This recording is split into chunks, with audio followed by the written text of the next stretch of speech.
Folks, we are live. Welcome to Talking Crit. As usual, technical difficulties caused a bit of a snap. We are live. Welcome. Uh-oh. And we're getting the echo, Mike. Oh dear. Is that? Let's see. Maybe we won't get an echo. All right. Testing. So obviously, Mike is going from his phone, which is why we have a perfect video connection. Yeah. And we have Bruce, otherwise known as Hounds and Jackals.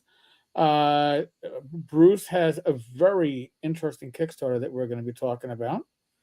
And yes, you can all just blame Mike. I mean, we usually do, but I mean today is just appropriate.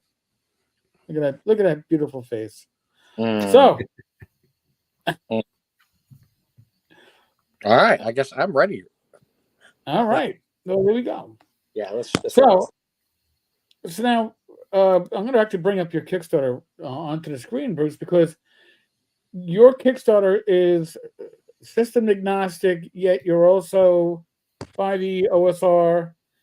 Easy D6, which I got to say is a system that I didn't think I was going to like until I read it. And then I realized that it's a solid system.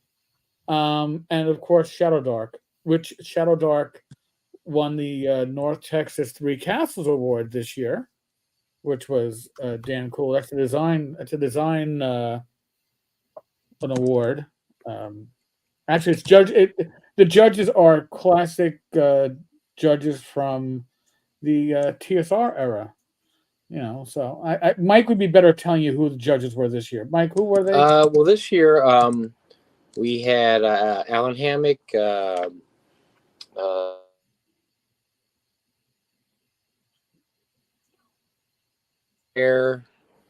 Jeff Grubb, and who was our last guy?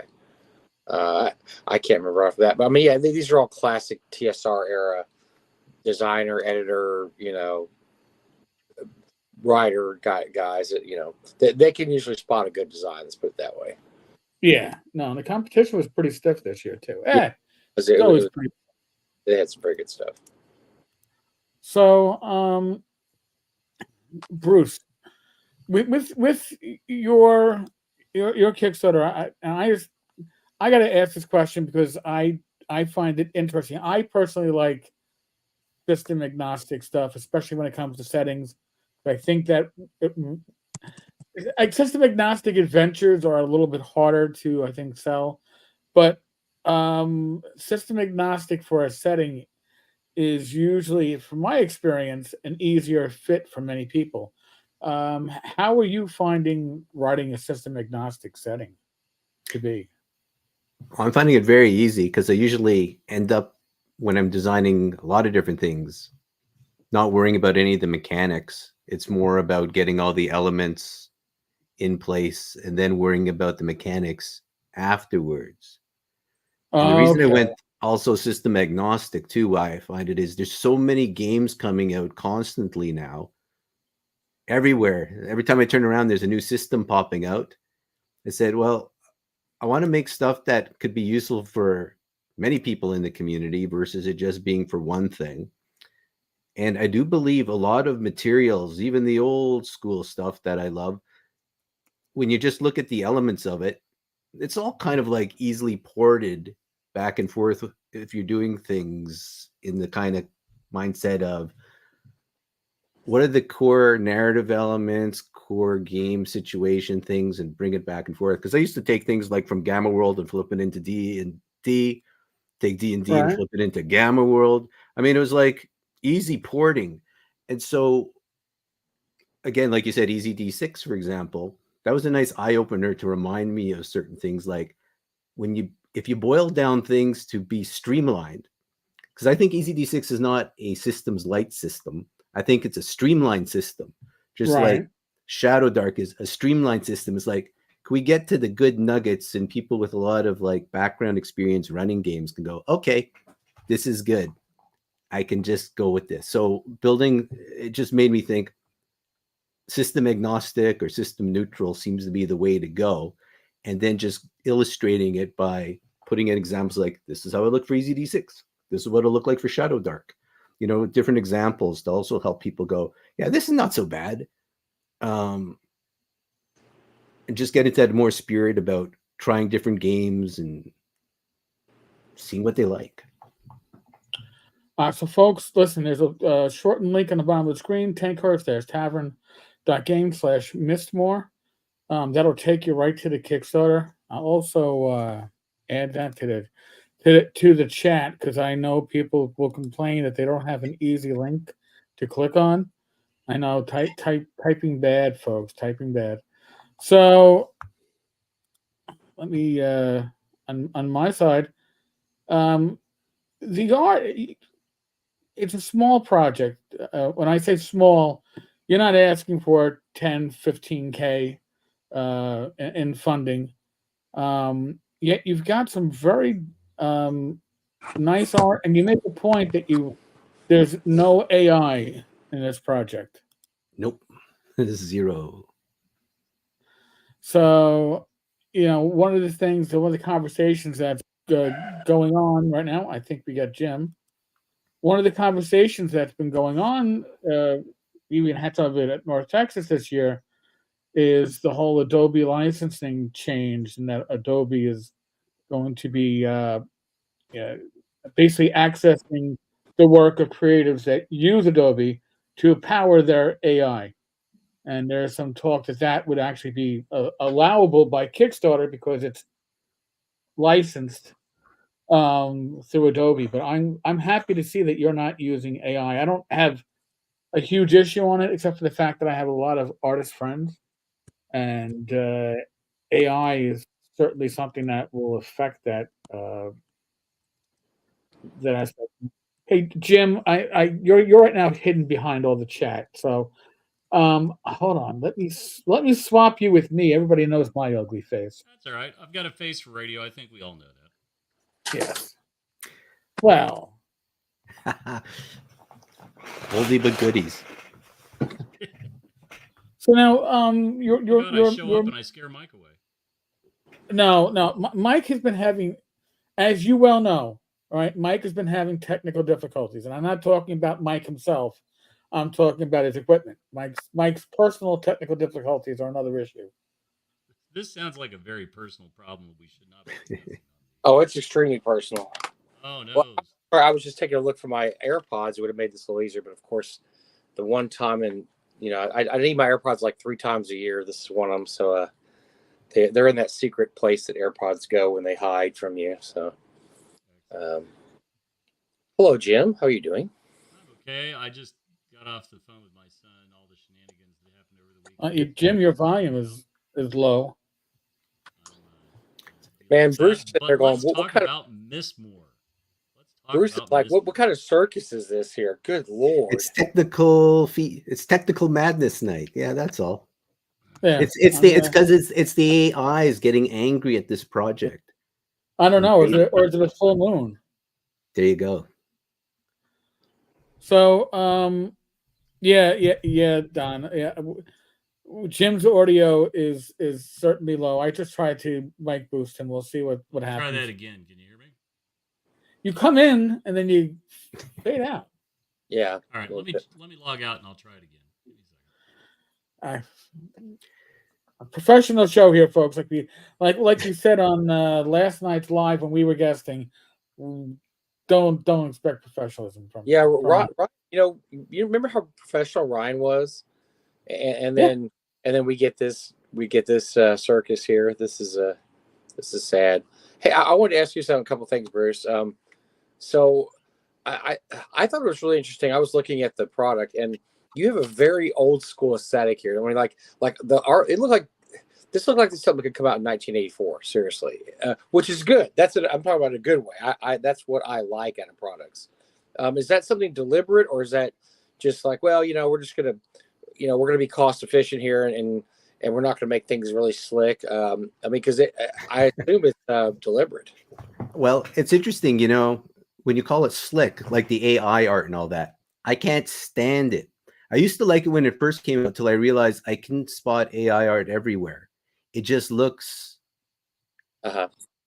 I know it's like going to Westworld and looking at the hands, right? And it's something wrong. But I like the old school stuff. And again, I'm in my 50s.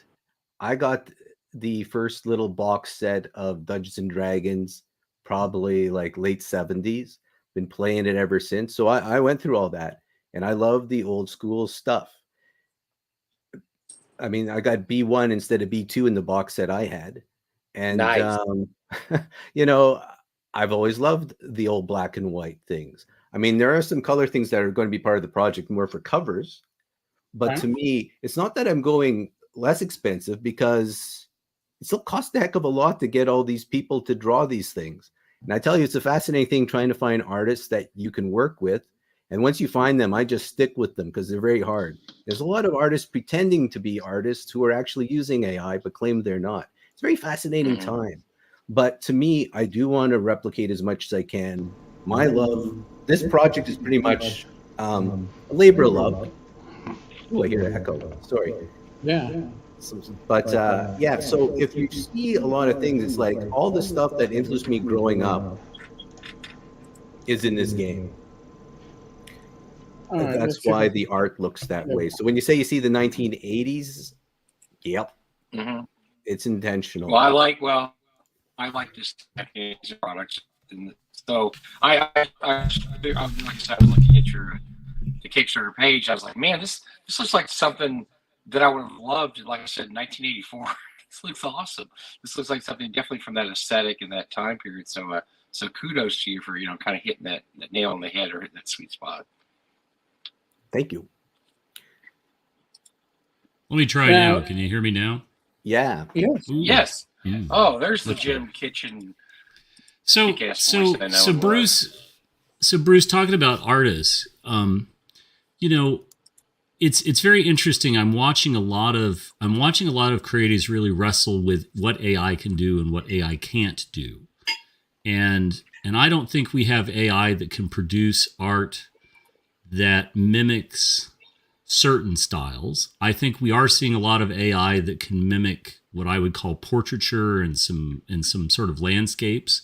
But a lot of the things that make up good role-playing game artistic content, we aren't really seeing AI come near some of this spot. I have a few artists that come to mind. I know at North Texas, there was an artist at North Texas, and I'm trying to walk a fine line between plugging people and talking about them and so on. But I think artists who have a style.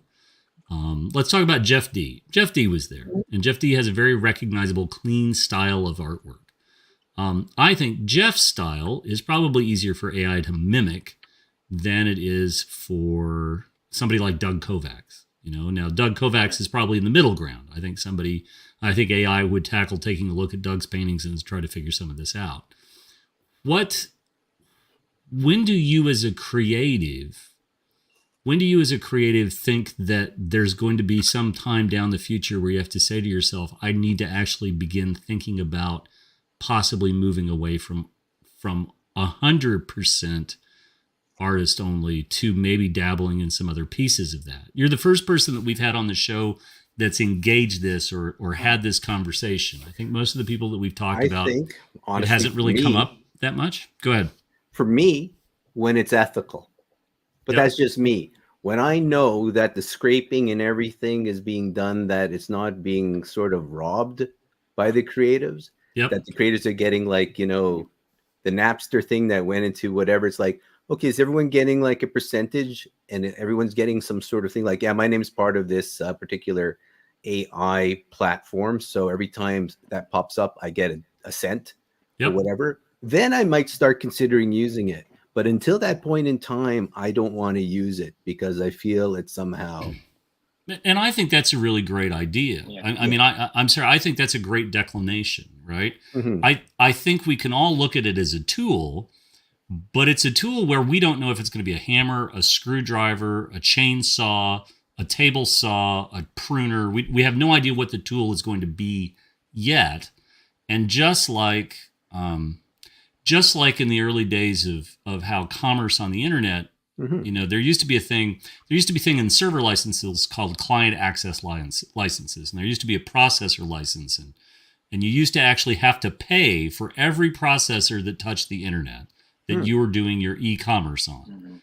And very quickly, the internet got too big, too fast, and this all went away.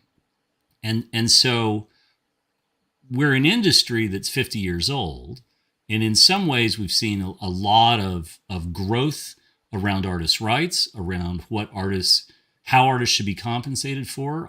One of the people that I used to really, really respect for how vocal he was around this issue was Jim Nelson, who had worked at FASA. You know, Jim was absolutely that guy that was 110% in the creative artist corner. He would talk to new artists and say, don't be working for slave wages. You need to be able to put food on your table. And it's hard. A lot of RPG publishers struggle to do that. How many pieces of artwork went into this project? Do you know the number off the top of your head?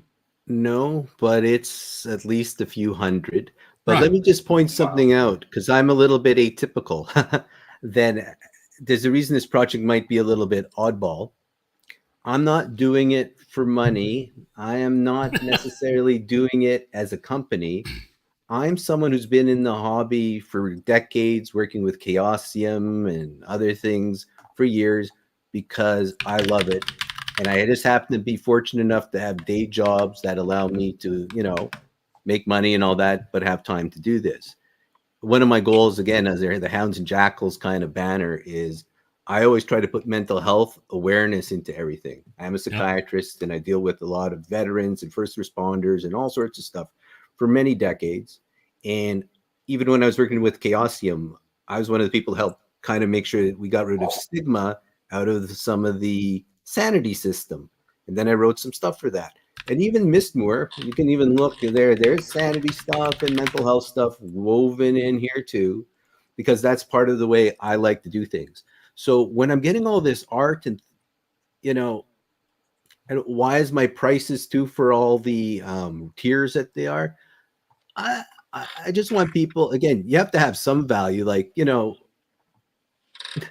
just hand stuff away for free, but also I'm not here to try to make tons of money. I just want to raise enough money that I don't lose too much and I can pay for good editing and good graphic design and stuff. Those might be the truest words of an RPG creator in this industry. I'm just trying not to lose too much money. Exactly, but I know what I'm going into. It's like, sorry. Yeah, no, but I'm going into it with that mindset. Like, I'm not here to make the millions of dollars, but that's because I'm not a company. I expect like places, like the people who are doing this for a real life job cannot operate or think the way I am for what I'm doing. So when I'm getting all this art and things, it's because I want my art to reflect the stuff I like. It's kind of like, again, the interesting thing about this project is meeting all of my fellow horror fans, RPG fans, sci-fi fans, talking back and forth, going, look, it's Coal Shack, right? You guys know Coal Shack, but there he is, medieval Coal Shack. Because it's like saying, this is cool, because this is very community-focused based, and you can see like, this is kind of an experiment too, where it's like, people can come and say, okay, yeah, I want to be a merchant. Make me, there's the merchant level. Okay, I'm going to make a shop. You give it a name, give it a little history. It's now in the game. So that when I remember Kickstarter from when it first started, it was supposedly a very community-based crowdfunding thing where there would be input, and they always said, you should get your backers involved as much as possible. First, I've seen over the years, it turned into now it's like it's a store. Buy it before everybody else. And again, me going back in ancient time, old school, this is like, nah, I want to see what I can do. And the other thing too is because it's all digital rewards and you can get your printout through Drive-Thru RPG, I'm not taking a huge risk of I'm going to print 1,000 books and have to send it all over the world. So to me, this is low risk, lots of fun, community engagement. And so when I'm buying all this art and I find a good artist, I go, okay, I'm going to need 100 pieces of art. Okay. Give me a good deal, a package deal. We'll go through it all. And there you go. But it took a while to find like these types of artists to do these things. And again, when you go down further on, you'll see some of the artists that I actually found. And I have some more too in the meantime. But Yeah. So Jim, I don't know if that was an answer to your No, question. it's a great, but it's very thought provoking because so in some ways you're a bit of an elevated zine, right? And I say that in a good way, right? Because a zine is really a Oh, I labor of see. love. Yeah, It's done as a part of the community. Sometimes it comes with tacit approval for whatever the game system is. A good example of I think a very successful zine over the last decade is the Gong Farmer's Almanac for DCC. You know, that there's a call for submissions. They come piling in. They publish everything, warts and all. Some of it's great. Yeah, some of it is not so great. But all of it gets published, and there's bound copies that are distributed. Then the PDF copy is released into the wild. And if you want a hard copy, you can print it off on Lulu and go nuts. But what you're doing, and I think this is a very interesting model. I think this is actually you're elevated a bit more than a zine because it's not something flimsy. There's something that's actually going to be held in your hand. This is going to be actually something physical that you can take and run with. And I think you're also a classic example of this isn't my day job. This is something I do because I love this hobby. And we see a lot of the roots of great RPG products coming out that have those really, I'm part of a community. I recognize that this might find some traction within the community. What's the elevator pitch? And I'm sorry if I missed it. I know I'm a little late. What's your elevator pitch for this for somebody who is not familiar with the product, is not familiar with what you're trying to do? What's your go-to sentence to try to capture people's imagination? That's a good question. But if I had to say this, it's this is a horror fantasy agnostic system setting, really based on a mythical kind of version of Dartmoor / Devonshire of the Hounds of the Baskervilles. Very UK horror based with a whole bunch of other things in it, but set in this kind of like anachronistic 1300s kind of zone. Okay. That's kind of what it is. And Eric's just put something up on the screen that I want to talk to. I want to sort of go back to what we were saying about art. Mm-hmm. This is an amazing black and white illustration. I think this is a spectacular black and white illustration. So when you got the scan of this, how large is the original? Do you know off the top of your head? I told them to make it like letter paper size, whatever. Okay, so 8.5 by 11-ish. Yeah. And so looking at this is something where I don't think AI has come close to reproducing, and I'm going to say this, and this isn't a dig, but it's a vaguely cartoonish style, right? Well, exactly. It is not. Sorry, go ahead. I agree with you. It's not a dig at all. I know exactly what you mean. And so what we have here is we have something that, this is the oh shit moment where I've turned around, or I've come down the hill, or I've made the left turn at Albuquerque, and boom.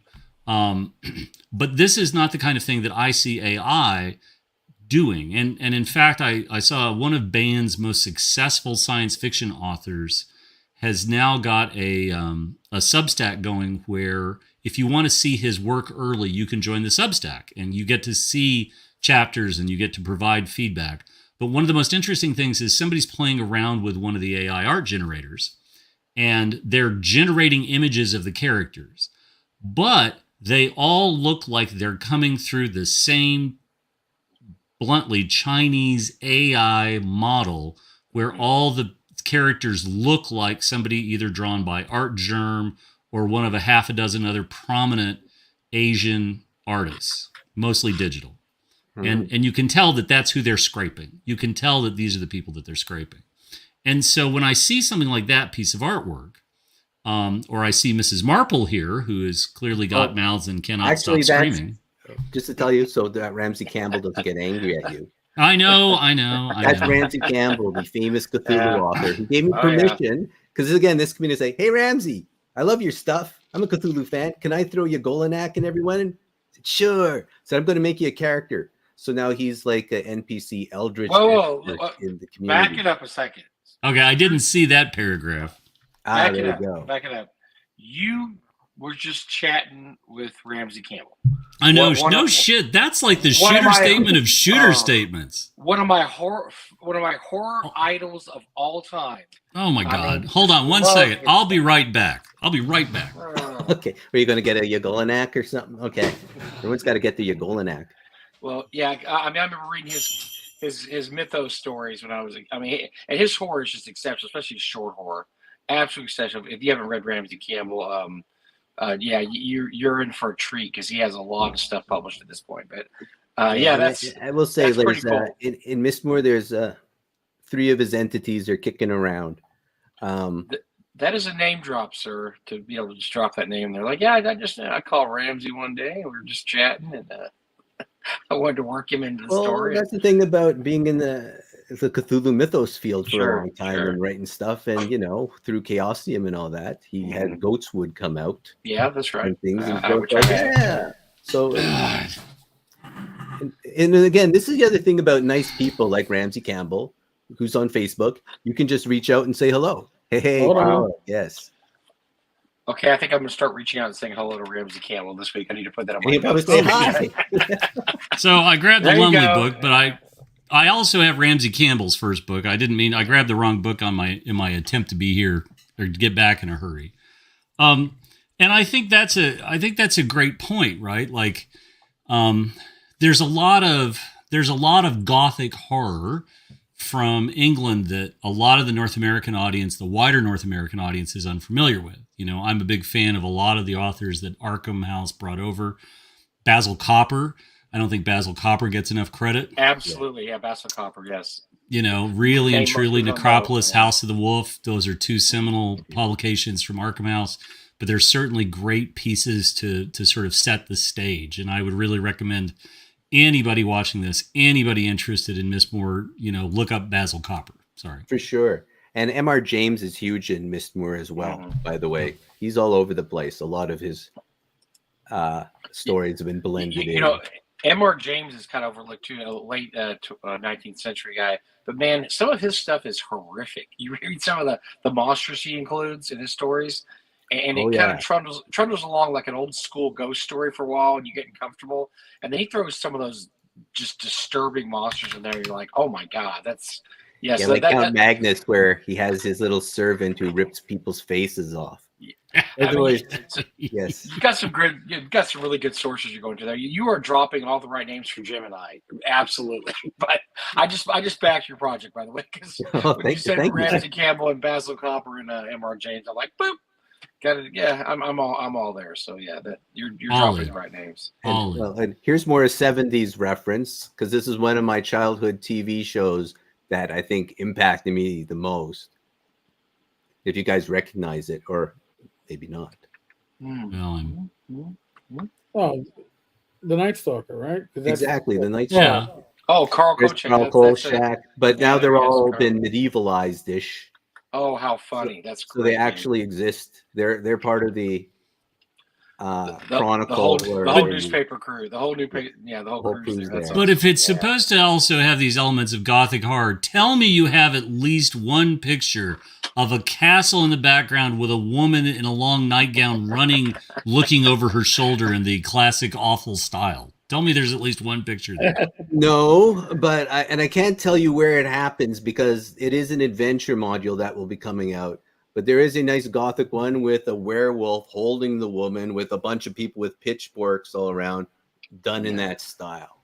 Nice. Okay, I'll have to find something appropriate here, and there's literally there's actually an entire Twitter channel of nothing but women running away from Gothic houses in storms and so on and so forth. Oh yeah. It's such a great trope. Headless Horseman, excellent. Yeah. This is stock. Some things, by the way, for cost effectiveness, is stock art. So it's you probably recognize some of them, like Costello's and Spencer art. Like if I'm going to get anything, it's got to look old school and look like the rest of the things. And yeah, the cartography too, I'm trying to make it look a little bit organic. As much as I love, battle maps and everything done digital, there's something about the hand-drawn map that makes me happy.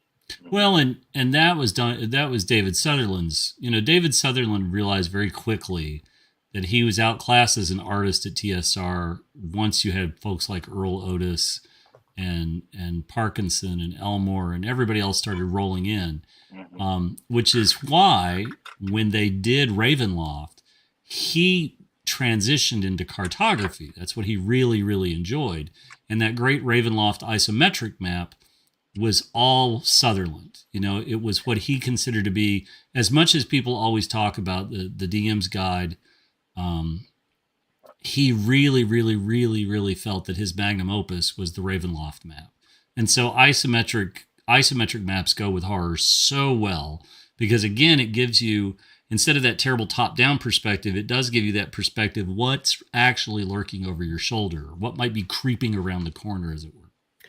And to tell you the truth, a lot of stuff designed here, because again, I'm much more a Call of Cthulhu-ish type.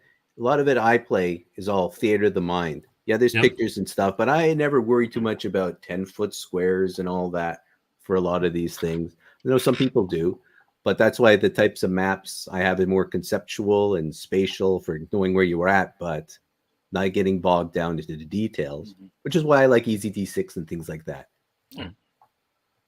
Oh, Yeah, and I noticed you also play tested this with Shadow Dark, you said? Yeah, because that's another nice streamlined one, and I like its dark element, which goes along very well with the themes of what this is all about. Mm-hmm. Yeah, and there's a Maltese Falcon tribute in here too. So it's essentially everything but the kitchen sink. Everything that I loved growing up. It's like oh yeah, this is just me having fun, right? Throwing things out and seeing who else likes this stuff, and see where it goes. Well, we seem to, you have a lot of the same influences that I do. So yeah, that's. Oh my God, it's Ripley. Yeah, we could hang it. Did you have a line? You got to read her line. That's great. Fireball the entire area. That's great. Gosh, this is awesome. Yeah, that warms my heart.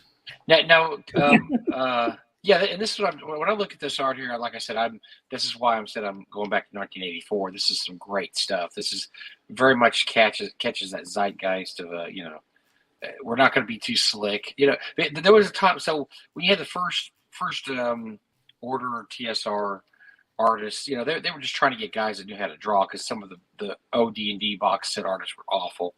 But then as time went on, the progressively got slicker and slicker to where we are now, which is way too slick. I can speak for that. I just the latest art that Watsy's putting out is not that great, but I always kind of miss the early stuff because the thought was as time went on, let's just get then you got into Easley and Caldwell and Parkinson. These guys, I mean, they got slicker and slicker. And I love this kind of stuff. I absolutely love this kind of stuff because it hits that sweet spot perfectly. Yeah, and I think that's also too. I think the market is clearly indicating a preference for things that are not, for lack of better words, safe. Mm-hmm. We've seen the two largest players in the field go with art that is almost indistinguishable, where you could literally swap pages from Pathfinder with pages from 5th edition and vice versa, and almost nobody would really sort of know the difference. If you want to, can you guess? There's two references in this one. The red tunics. Yes, two references, two totally separate ones. One is if you look at the pose of how they're all walking and what are red tunics to everybody. Well, of course, Star Trek for the red tunics because there's a red shirt. Yeah. But the walk,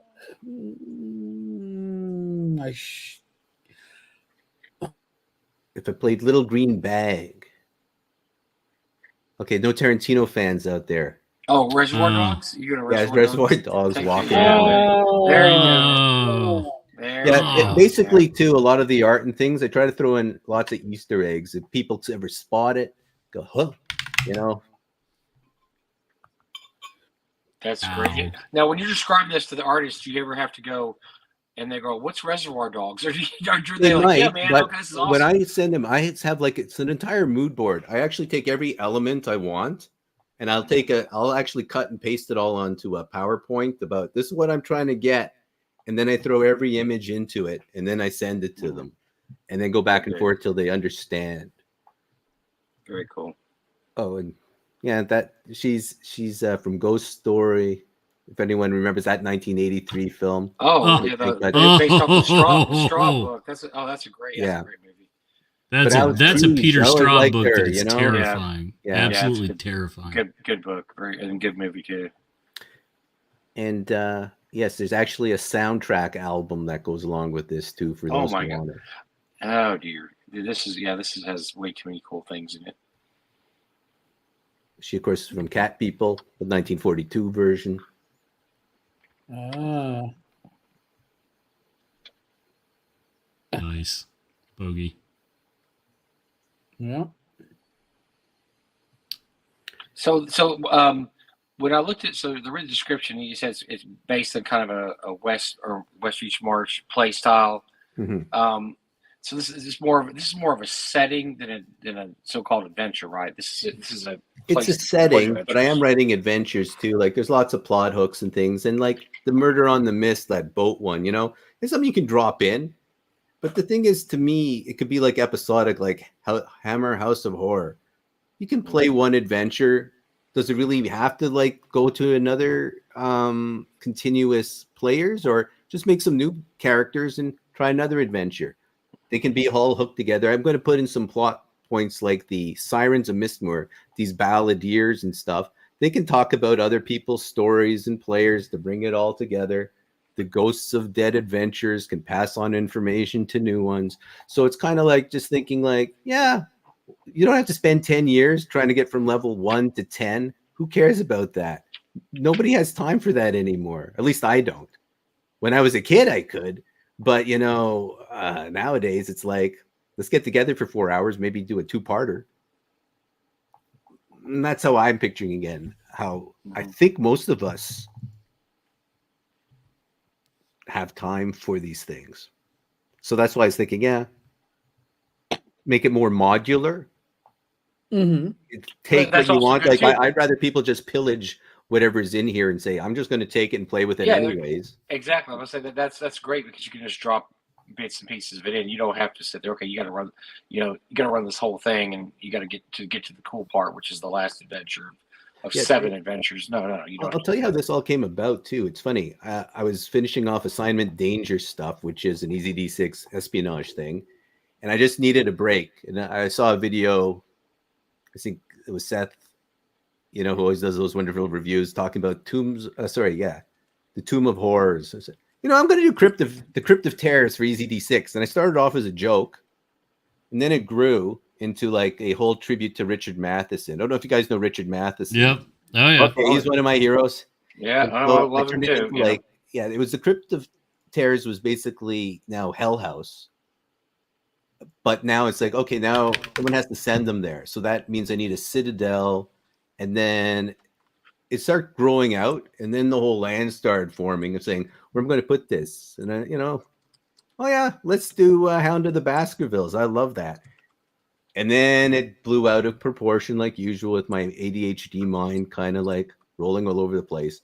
And that's how it ended up. But because it is that way, it's like the Crypt of Terrors, you can just run by itself. Or it can be the culmination of an entire campaign. It's whatever you want to do. Pull it out, pull it in. It's like how the old modules were. Mm-hmm. I mean, at least how I used to look at the modules.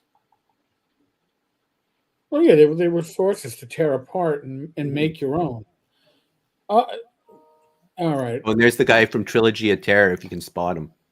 Except now he's Egyptianized. I don't know if you ever saw that 1971s with the little Zuni fetish doll. Oh my God! Did I have nightmares about that for quite a long time when I was a kid? Yeah, that was crazy. Yeah, now if I show my kids, they just laugh at it. But yeah, I was a kid when I saw it. There's your tribute to the Wicker Man. You guys must have seen the Wicker Man. Oh yeah, I live Wicker Man. And I mean, Jim has the Nick Cage version on continual loop at his house. In my backyard, right? Come Halloween, we're making some sacrifices. The bees! I love that movie so much. I actually ordered the special DVD set from England that has the original theatrical release plus the direct. I've got all three, and then like 6 months after I got it, they announced the 4K version, and I'm like, oh god, I hate you. But I did the same. But at least Oh, get all yeah. those extra songs and the extra Yes. deleted scenes, and yeah. Yes. And I'm literally the only person who at an EDM festival will be like, you stole that song from Wicker Man, you jerks. Oh yeah. Because they used the song as an underlying chorus in a song that came out like 7 or 8 years ago, and I'm like, oh, I hate you guys because I know that song. I can't get it out of my head. Oh, it was good music. It's a great film, and the Nicolas Cage remake is so unwatchable. It's so awful. But it does fall in that category. So bad it's good, right? I mean, yeah, so I bad suppose, that you watch it and you have like a fifth of whiskey while you're watching, it, just going, "Oh my god!" So Bruce, let's ask a question, right? So the thought occurs to me, right? We as a species within the RPG ecosphere love to appendix blank, right? We all started with appendix N. And then, like the Gamma World people are like appendix G. Oh, okay. but like we're sitting here talking about this and nobody has had the presence of mind to come up with an appendix Gothic horror, an appendix GH. And so we're talking about all these people that a lot of folks have never read and who probably they should. So if you're going to put together an appendix GH list, like who are your top 5? Who are the people that you're like, oh my gosh, you just, like I know who mine would be, but I'm curious, it's your project. Who are the 5 authors people need to read to sort of get on board here? Well, that's a good question because I have too many. It's like asking what's your favorite film. But I would say M.R. James is definitely up there. Yep. I'd actually say it's still like, even though it's just one story, The Hound of the Baskervilles by Conan Doyle. Yep. Even though, as we know, it's not a real... Well, if no one's read that book, I won't ruin it for you. But that is one great story.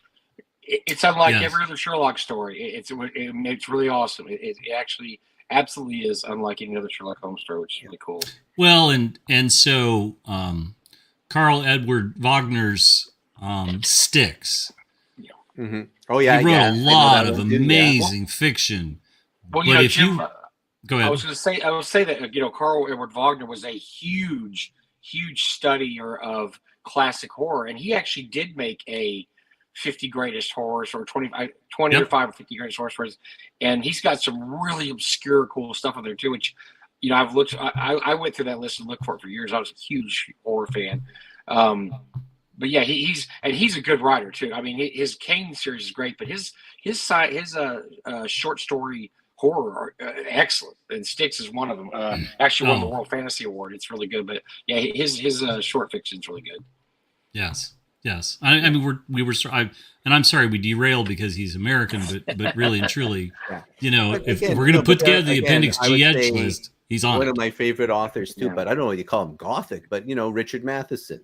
Yep. You say, okay, besides Hell House, like again, you start going, oh, you probably seen his films.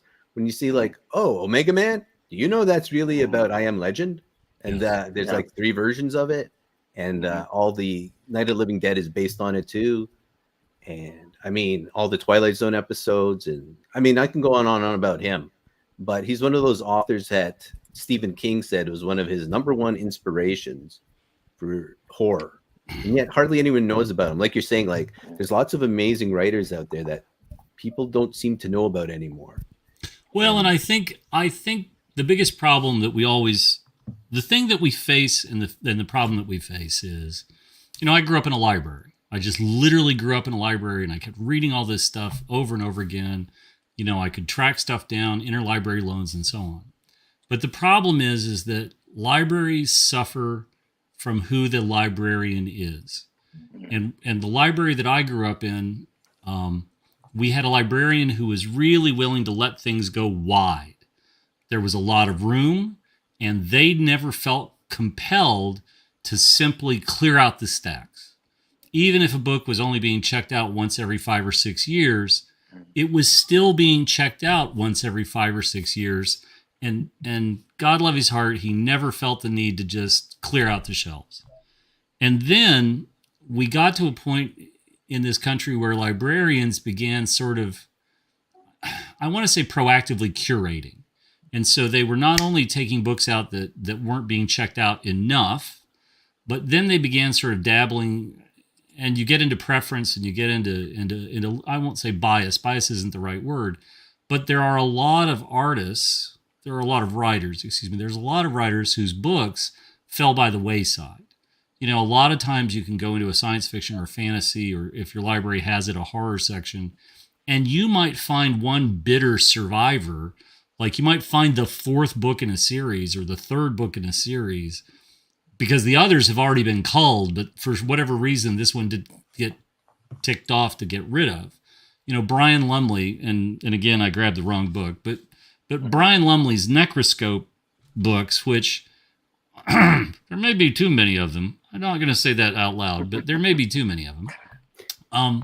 What originally started out as a 2 or 3 book series, when it really took off, it went on and on and on. My local library had them all until after the librarian retired, the new librarian, they got rid of all of them except the last 2. And how do you start that series with the last 2? You just can't. And I think that's unfortunate because a lot of the folks that we're talking about, some of the earlier stuff, some of the earlier great horror fiction is in public domain. You can go on Project Gutenberg and you can download a lot of this and fill up your Kindle app or fill up your Nook or whatever it is you read and go nuts. Yeah, one of those guys is William Hope Hodgson, House of the Borderlands, Boats of the Gun Crowd. His stuff's really, especially House of the Borderland, that's creepy as hell. And that's all public domain now. Again, back to where I'm born in the 70s and all that, I guess they fall in a zone where no one can touch them, yet no one knows about them, which is frustrating. For example, we can talk about Fritz Leiber. You guys know Fritz Leiber? Yeah. I guess we all know it. Oh, yeah, of course we would because of Alfred and the Grey Mouser. But beyond that, he was a horror writer. It's interesting too about if they go, oh, have you read any of his like really dark stuff? Because he's pretty dark. We're talking about horror, so there's some stuff in there too. And then there's Roger Zelazny that everyone remembers, I guess, only because of Amber, but he has tons of stuff too. And again, some of the VIP NPCs in this project. So Kelsey, Shadow Dark. So I'm making her character basically Jack of Shadows, as a tribute to Roger Zelazny because the shadows. But anyways, I don't know if anyone's going to catch that unless you're like us. Yeah. From our vintage era of going, huh? But I don't care. As I say, like Easter egg away. There's so many good stuff out there. It's just so you mentioned Fritz Leiber. Have you read Our Lady of Darkness? His really creepy. Oh yeah, yeah. Our Lady of Darkness is easily one of my favorite modern. And what's so fascinating is if you know where Leiber lived and you know anything about San Francisco and so on, he literally wrote this in his backyard, looking out of his window. He was looking out of his window. Sorry. You know what that book actually is? And he said it and people analyzed it and it's all true. It's an actual huge homage to M.R. James. The whole thing is a gigantic M.R. James homage, which goes to show you again back to that makes sense. Yeah. Because M.R. James had those kind of creepy monsters that were like formed out of, like he had monsters were formed out of napkins and cloaks and whatever. And of course the creature in Our Lady of Darkness' books is something that comes with the books that come to life. So it's really interesting that you say that because I never thought about it, but that makes perfect sense. Yes, the pale brown thing. Yes. Oh, that we should all have a title as nondescript and chilling as the pale brown thing. And yet it works. Yes, I would be called the tall bad hair. What? It's always bad. Okay. We'll go Every with day my hair wakes up and chooses violence. It's just terrible. And there is a tribute to Fritz Leiber again, 3 over in the sense that do you ever read Conjure Wife, which they turned into Burn Witch Burn, otherwise known as Night of the Eagle? Yeah. That's also in Mystmoor. At least the giant eagle that comes to life. There's, Michael Priest never gets enough credit, but one of the most interesting things that he saw published in the 80s were the masterworks of science fiction. And so there was a volume on Arthur C. Clarke. There was a volume on Philip Jose Farmer. And really what he did such a great job of doing is he really tried to get authors coupled with amazing artists. It's really some great stuff. But I just remember the Ghostlight, the Fritz Leiber Ghostlight book. And in fact, let me go get my copy. I'll go get my copy real quick. I'll be right back. Okay. While everyone's running away, I'm going to say again, back to the whole concept of art, is what, to me, this whole concept of the role-playing games, to me, has always been highly, as much as it's the content, there's always cool art with it. To me, it's like reading a graphic novel. Like, sometimes you would just buy it and read it. I would never play it, but, this is cool. I like the material. I also like the pictures. And that's fine. And that was part of the whole beauty of this. Yeah, I very rarely read RPG material front to back, like a book. I read through it looking for stuff that interested me, and often it was the art. And if I like the art, then they'll go, oh, okay, this section looks really cool and interesting, exciting. I don't know. I have that issue when it comes to RPG products. I don't, Mike. You're gonna make me sick. What are you doing? I'm sorry. I had to plug in my phone. I'm jamming on here, and there we go. I got to get a little charge going here. All right. Okay. He blew himself away. Yes, he blew himself away. We will have. That's the red button. Beep. That's all right. I was coming back. I don't see it right off, but I just find it's fascinating that we have an entire swath of horror that directly contributed to all the things that we take as horrific in early role-playing games, and yet a lot of the things that people are sort of enamored of or more fascinated by are things that are surface level and don't really touch, right? We talk about Appendix N, but we don't talk about some of the deeper roots of Appendix N and where that all came from. And much of what we're talking about was in paperback in the late 60s, early 70s. Ballantine and some of the others really had made a great effort to bring all of this back into print, but they just haven't done so in the last 20 or 30 years. And I think that's another reason why we're not seeing that. Well, horror is kind of it's an interesting genre. There was a really big uptick of really, really good horror writing in the 80s. And I think Carl Wagner was a big part of that with his year's best horror stories he put together every year. But the bookstore, so I have a local bookstore, and you walk in the horror fantasy section, and there's a section that says Stephen King, and then everyone else. And sadly, that's kind of what it's devolved to, is that Stephen King has become such an outsized monster of the horror world that all these smaller authors that were really, really good have just kind of dropped by the wayside. And I could sit here for half an hour and I could rattle off authors I like that nobody's ever heard of, because it's just the genre. The genre has fallen into that kind of. And the genre's also changed dramatically, because what we're talking about with Bruce, and I'm sorry, Bruce, I'll make this real quick, but we saw a visceral shift in horror in the late 70s with King's rise to success. We saw a real shift to what I would call gore and detail that, when we talk about Gothic horror and we talk about suspense and we talk about, great adventures, whenever we have a great role-playing adventure, what we're doing is each step of the way is building on the success of what's come before it. And Gothic horror tends to be, this is the stuff that goes bump in the night and you wake up and you don't know what that noise was. Or you see someone who is unsettling or unnatural and we don't know why, but we know that in our head something's not right, but really after King, you have folks like Joe R. Lansdale, you have Dan Simmons, you have a number of these authors that became popular in the 80s and who've enjoyed great careers. And I don't fault them for that, but that became the real money maker for so much of this. And yet, it's interesting too, because again, one of my favorite authors is Clive Barker, who also popped up around there. Very gory, but I always thought he was quite artistic. And watch the whole Hellraiser, the original stuff, and the original Candyman, and all these sorts of things. it's a little deeper than actually just gore versus just for gore, because then people try to imitate a lot of these things by just doing horrible, dumb things, you know. Yes. And people will always do horrible, dumb things. Yes. Oh God, yes. You know, I mean, they open up hobby shop. Oh, sorry. Didn't Clive Barker have Midnight Meat Train? The train that good old Bradley Cooper. I probably read that like 30 years ago, 35 years ago. Yeah, and this whole now actually, somebody just mentioned in the chat, somebody I had almost mentioned and then I didn't. And so Dean Koontz, let's talk about Dean Koontz for just a split second. My God, the Dean Koontz typewriter never slowed down.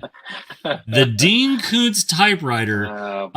Who is the woman who wrote all the really great trashy like beach read novels in the 80s? I'm trying to think of Andrews, VC Andrews. Yeah, not VC Andrews. No, it wasn't horror, but I mean, but God love his heart. Dean Koontz was the guy where if you wanted something light and mildly horrific, and you wanted to just, I want to read this for a week on the beach while I'm drinking beer and trying to forget my job, Dean Koontz was that guy.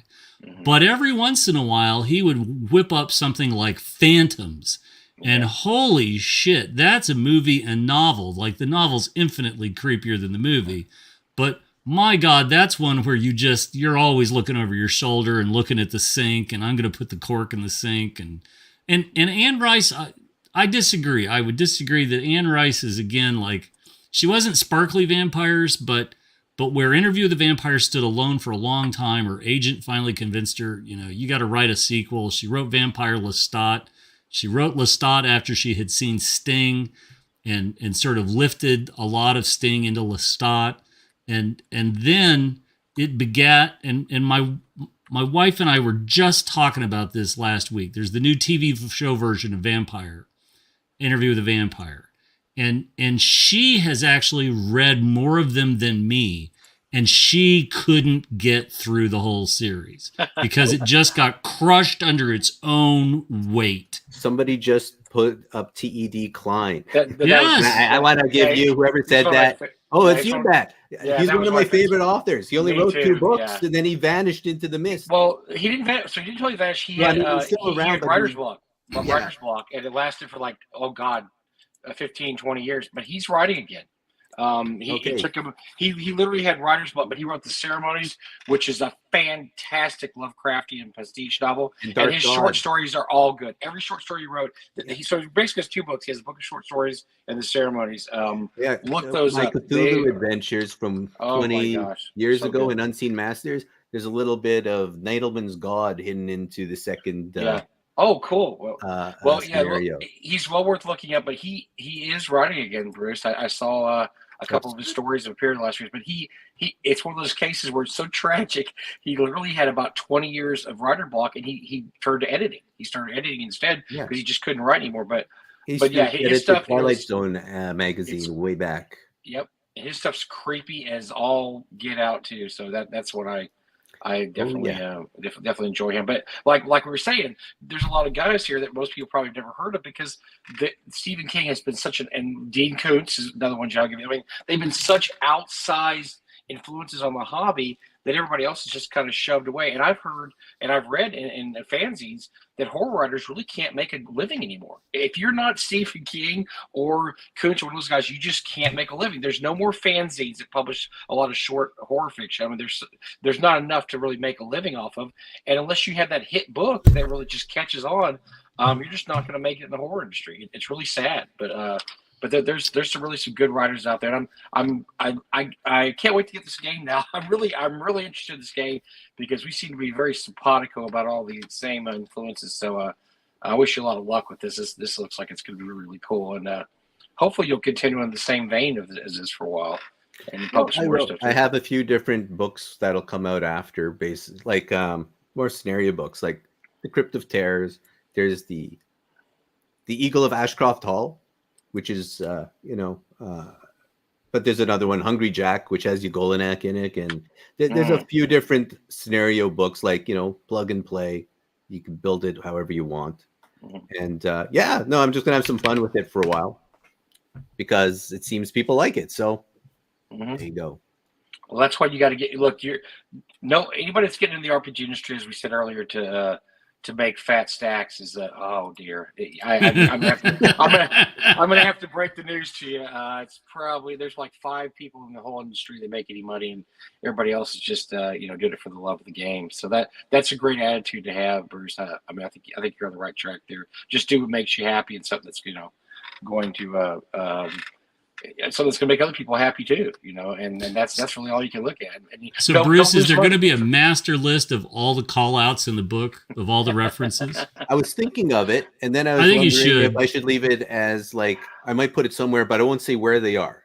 So you'll have to try to find them. I like that too. That's good. More eagle, like again, like saying, oh, look, it's the Reservoir Dogs picture. And again, like the mask, by the way, no one's kind of commented on the symbol of Mystmoor. That mask, which is a really cool movie I really, really love. And it's the symbol of the main bad guy of the entire thing. Does not anyone know this movie? Classic. 1960. Black and Hammer white. Film. Italian. Oh, Lava. Any hints? No? Okay. Well, it's called Black Sunday, otherwise known as The Mask of Satan with Barbara Steele. Never saw it. It's one of the classic cool vampire witch movies. That's the mask at the very beginning where they're burning her, and they before they burn the people, they put this mask with spikes on them, take a hammer and smash it onto their face. Oh, of course they do. Yeah. Yeah. You never seen this film? It's great. I've never seen it. Yeah. Well, since we're all talking and seem to all love this stuff. But my bent on a lot of this is really I'm a big fan of early horror movies from the 30s, 40s. I'm a big Hammer guy. Like, I'm a really big fan of Hammer and a lot of British. But I'll be the first to say, eventually your pockets run short and you can't collect them all like Pokemon. Right. But hey, wait, can we go back and then I'll leave? Yeah. Eric, sure. Just go down. We're not trying to get you to leave. You can stay. I can stay. Okay, just roll down a little bit down. All right, hold on a second. Yeah, go a little bit further. Keep going. Keep going. Oh, by the way, everybody loves this one. Oh, hell yeah. Oh, hell yeah. That's the Murder on the Mist one, which is Agatha Christie tribute to Death on the Nile with a bunch of other stuff. Nice. I thought you were going to say Mark Twain had opened up the wrong unholy tome and was there's paying Tombs the of terrible the price. Blind Dead. Everyone loves Tombs of the Blind Dead. Yes. And if we go a little bit further, where is it? There we go. Wait, go back. Go back up. Too fast. Back up. Up. Because up a little more. Time. There. Can you recognize? Yes. You love Hammer. Oh yes. I don't know from your rate. I always had a crush. I can do this one. So we have the man on the left who, when Peter Jackson was directing him in Fellowship of the Ring and said, I want you to act like you've been stabbed in the back, he goes, okay, because I've been stabbed in the back, I know how that feels. And so Christopher Lee, then the world's greatest actor with the largest miniature collection ever, Peter Cushing on the far right, who gives us all hope and drags us out of our basements and sand tables. And I'm talking to you, Ty Beard. And you do the middle because I'll wax too long if I try to talk to this. Oh, that's Ingrid Pitt. Oh, everyone. Well, I don't know. I had a crush on her when I was. Oh my God! Between her and Caroline Munro, I'm pretty sure that's why I like shenanigans. Oh no. Oh, by the way, do you know that Chris Lee is also related to Fritz Lieber? I did not know that, or I might have known that, but I forgot that. That sounds familiar. But oh no, I'm wrong. Oh, he's related to Ian Fleming. That's it. Right, I didn't think. I forget. But Fritz Lieber and Christopher Lee were together in the same film somewhere, because I'll have to look that up again. There's a connection with them too.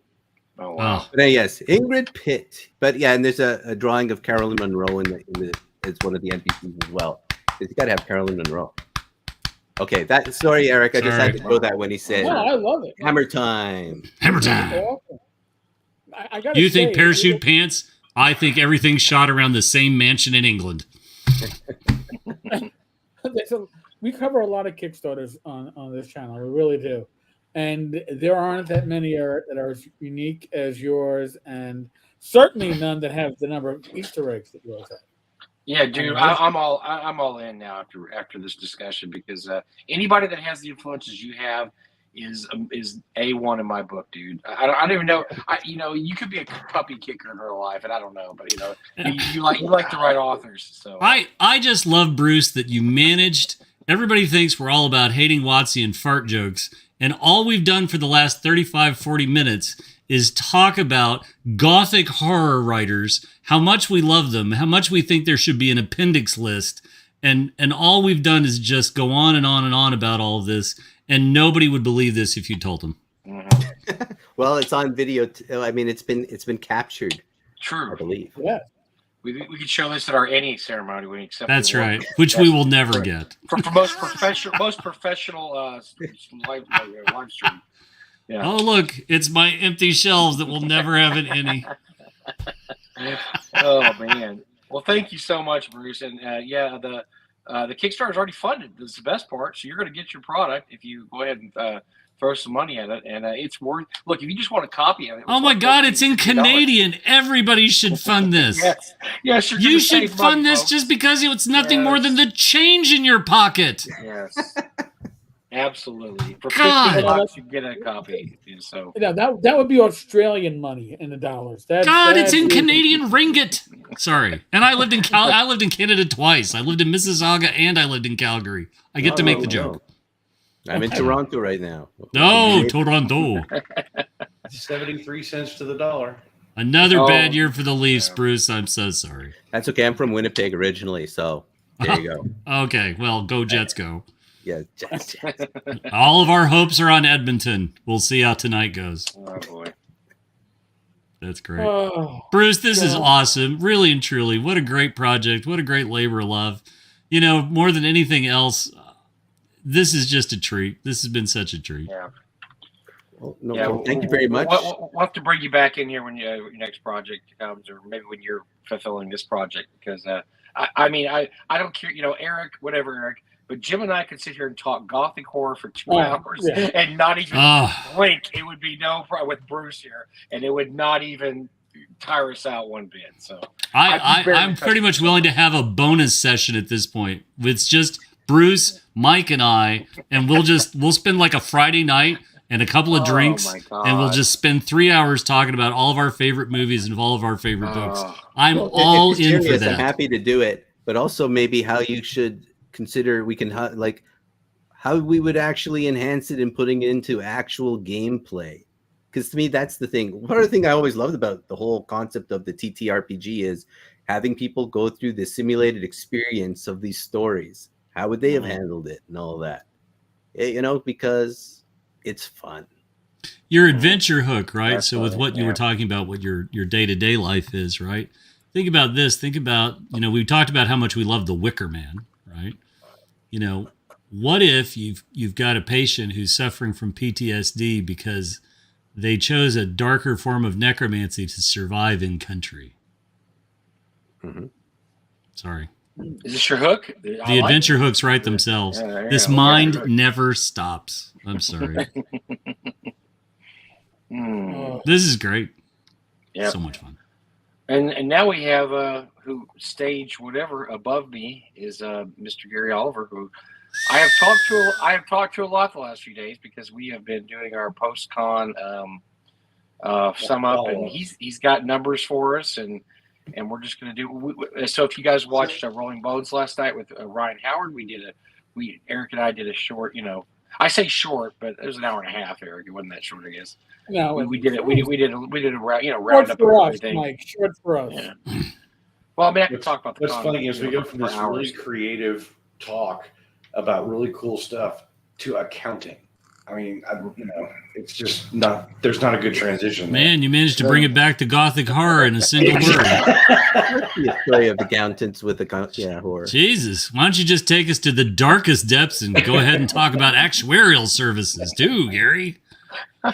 Sorry about that. So you have some. First of all, Congratulations, Gary, for putting up with me for another weekend of North Texas this year, and It was a pleasure. and carrying us and the con, as I did whatever I did, drank whiskey every night till 2 in the morning. But you have some actual numbers for us. I do. It's gonna be awesome. I do. So I don't even know some of these numbers, So I'm interested in hearing these. we had, as most people know, we sold out online. We hit our 500 cap on March 31st. Mm-hmm. And as some people pointed out on Facebook, I actually went over, we had 509 online. Yes. Mm-hmm. But we had 55 no-shows, so that put us at 454. We sold 32 weekend badges and 49 day passes. That's 81 walk-ups, which put us at 535, which is the biggest number we've ever had. Nice. Wow. Last year, with onlines and walk-ups, we were at 462, and the year before that, 365. So, it didn't seem that I knew it was full, but it never seemed that crowded because of how we set things up. I think we did a good job of setting things up. I was able to use the real estate that we had and get it crammed in, but what I do when I schedule, I try to leave a cushion so I can accommodate things like, pick up games from Kelsey or the tornado that's Bill Webb, wants to run a game and we don't have a place to put him kind of thing. So I try to make sure I have spots for that. So yeah, Bill Webb walks in and I need a table for 20 people. It's like if you walk into a really exclusive Italian restaurant, on a Friday night and like, I need a table for 20, please. And they just look at you like, what? Oh, wait, it's Bill Webb. We have to. So yeah, we were very lucky to have space for him. Well, I was trying to either that or set up a card table for him in the lobby. So, but yeah, that was a tough one. Luckily, we managed to squeeze everybody in, and of course, Kelsey, who this year we are going to enter a game into the system instead of having to just run a game. I mean, because everybody wants to get in their games, and everybody should have a chance to get in their games. So. We will definitely have her on the schedule next year also. Yeah. So. And there's some things that we're going to do with scheduling across the board for special guests. After I had a discussion with Bill Saturday night, he made it clear he was going to get a room and then so that we could schedule around that. And so we're going to do a lot better job of making sure some of the big draw people have a place to be and handle that kind of stuff. The other I saw in the chat, somebody said, when does 2025 open? I have already created the framework page. I am getting the dates and times in there, and my goal is no later than July 1st, but I'm trying to do it sooner than that. But I have to work too, so I'll do the best I can. But July 1 is my target. Gary, no. No. So we I didn't hear what you said, Eric. What did you say? Did you have a real job? Well, I have two, but he's got like 8 jobs, which this is only one of them. But this year we made money in the auction. But my favorite point was the midnight auction because Gary has been keeping track of this for years. Every year we've made more money in the midnight auction than the year before. And this is not I don't plan this. It's just, I don't plan at all. I just throw stuff out there. Whenever it gets. But we have been very lucky every single year, the last 7 years or whatever, or 8 years, we make a little more money, a little more money, a little more money. It's not a little more though, Mike.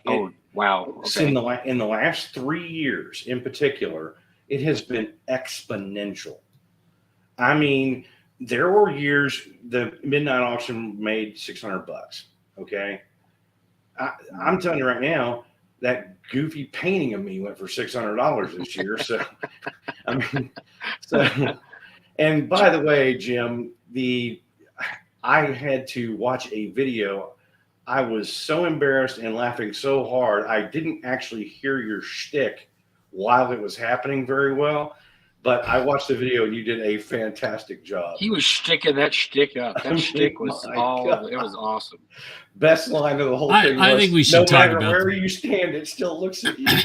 I think we have to talk about that briefly. I think number one, we have to have a gentle conversation with Lloyd about putting his paintbrushes down because Lloyd's pact with the devil seems to have been reneged. The painting scares. I mean, really and truly, the best part is the people who won it said that they were going to, they lived near a school and they were going to put it up in a window. And what I meant as a joke is now going to give some grade schoolers some trauma. And I am troubled by this. It's hideous. It is absolutely hideous. So, it is. I mean, if you ever see the old Doctor, the old fifth. So when Tom Baker was the Doctor in Doctor Who, there was a series arc called The Talons of Win Chiang. And there was a pig-faced homunculus creature that was better looking than the painting of Gary on Saturday night. But they were very close. I think that's actually the model he used, but it was frightening. It was so frightening. I saw the picture, Jen. I swear that's terrible. Oh my God. And poor Gary's wife, Lisa, is sitting there in the chair, and there's just this dumbfounded look of, Gary doesn't look, I didn't marry, no. And there is no rational. She keeps putting her head down. It's just like.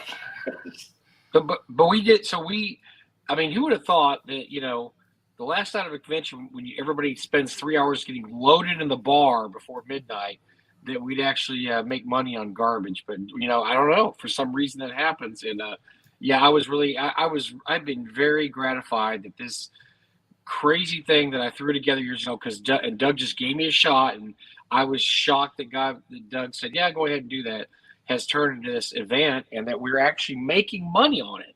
And that's the best part, that we're actually making some money on it. So thanks to everybody that showed up for the midnight, everybody that was awake and sober for the midnight auction. We appreciate it. I had somebody tell me, man, I always fall asleep before the midnight auction. Are you ever going to have it before midnight? I'm like, dude, come on, man. Jen, send me a PM so I can get this wonderful picture. Yeah, we need to share this picture. Yes, we do. We need to share the picture. I don't know how to share it. So. Oh, Oh my God. Jen did send it to me. All right, hold on a second. Oh, brace yourselves. Everybody get ready. Turn your monitors off now. If you have small children in the room, That's right. This is like the safety tool time. Yes, this has been known to cause sterility, or at least kill any libido you may or may not have. This is like anti-Viagra. Hey, I'm feeling good. Take a look at this picture of Gary. Oh my God! Nothing's gonna take the lead out of a pencil faster than this picture. Tell your kids to go collect some. Oh my God! It'll be It's like Gary crossed with the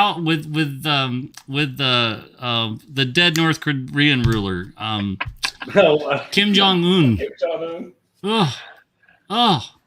I mean, I'd like to welcome you to dear leader, dear North Texas leader. That is got to horror, man. That really could. No, be... yeah, there we go. No, Bruce is too smart to ever put that in his material because he wouldn't do it. This is like DPRT. This is like DPR, NRP. I can't even put all the letters together. My God. Democratic People's Republic of North Texas. Because you forgot the alphabet, Jim. It took that Oh part my of your brain God. that contained the alphabet, and And the beholder. That's the even creepier thing, is that like there's the beholder over his shoulder. floating over your Like Bill Like a says, parrot. It's still disturbing. They should have a little whitey holder on the other arm, just bring good that things would have been to 'em. perfect. Yeah. Oh my God. Lloyd did a great job of mixing in Gothic horror in Oh. that auction. I appreciate that, Lloyd. That was awesome. Oh, it just hurts. Oh my gosh. Oh. Yes, Okay, yes, get that David, off. that's Get like that a off. report. Get that off the Oh, fucking screen. Get Maybe that off the that's, fucking screen. Here's another oh old my God. classic film, The Picture of Dorian Gray. Well, but the problem is that if you burned it, he died. We don't want to kill Gary. God. Oh my God, we knocked Mike out. I can't look at it anymore. Stop making me watch it. God, if Gary goes up in flames when we burn the painting, Mike's going to have to do all the work. Take it away from me. Take that away. Oh, thank God. Okay. Oh, I'm back. Oh my God. All right, so we had, I would say a generally successful North Texas. Oh, please. Let's go around. Okay, wait, we're gonna go around, and we shared some stories last night on Ryan's show, but we obviously didn't have Jim there, didn't have Gary there, and then of course not everybody watches Ryan's show, which is a crime. Jim, tell us about a favorite moment or something. I'll talk to a few, right? Okay. So I'll give my goods and bads. I'll give my goods and fairs. Number one, finally after having gotten Shadow Dark, having read Shadow Dark, having heard about everybody wax on and on and on about Shadow Dark and blah, blah, blah, blah, blah, it was finally nice to meet Kelsey. And gosh, everybody has said nothing but the greatest, nicest things about Kelsey, and it all seems to be true. Here's somebody who had a dream and executed on it and has been wildly successful. The community is active and growing and thriving. And just the way a decade ago, we just saw a ton of people playing DCC at North Texas, and DCC really exploded.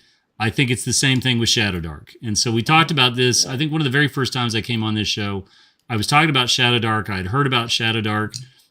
I have been watching the Shadow Dark community over the last few days, and it has absolutely exploded with people talking about North Texas.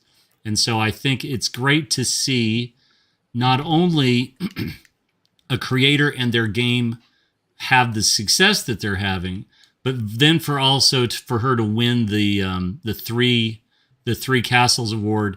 That's pretty important too. And I think that's another hallmark of North Texas, is that you have an award that isn't just, okay, who did we invite to the con? Who do we need to recognize? No, like it's a stiff competition.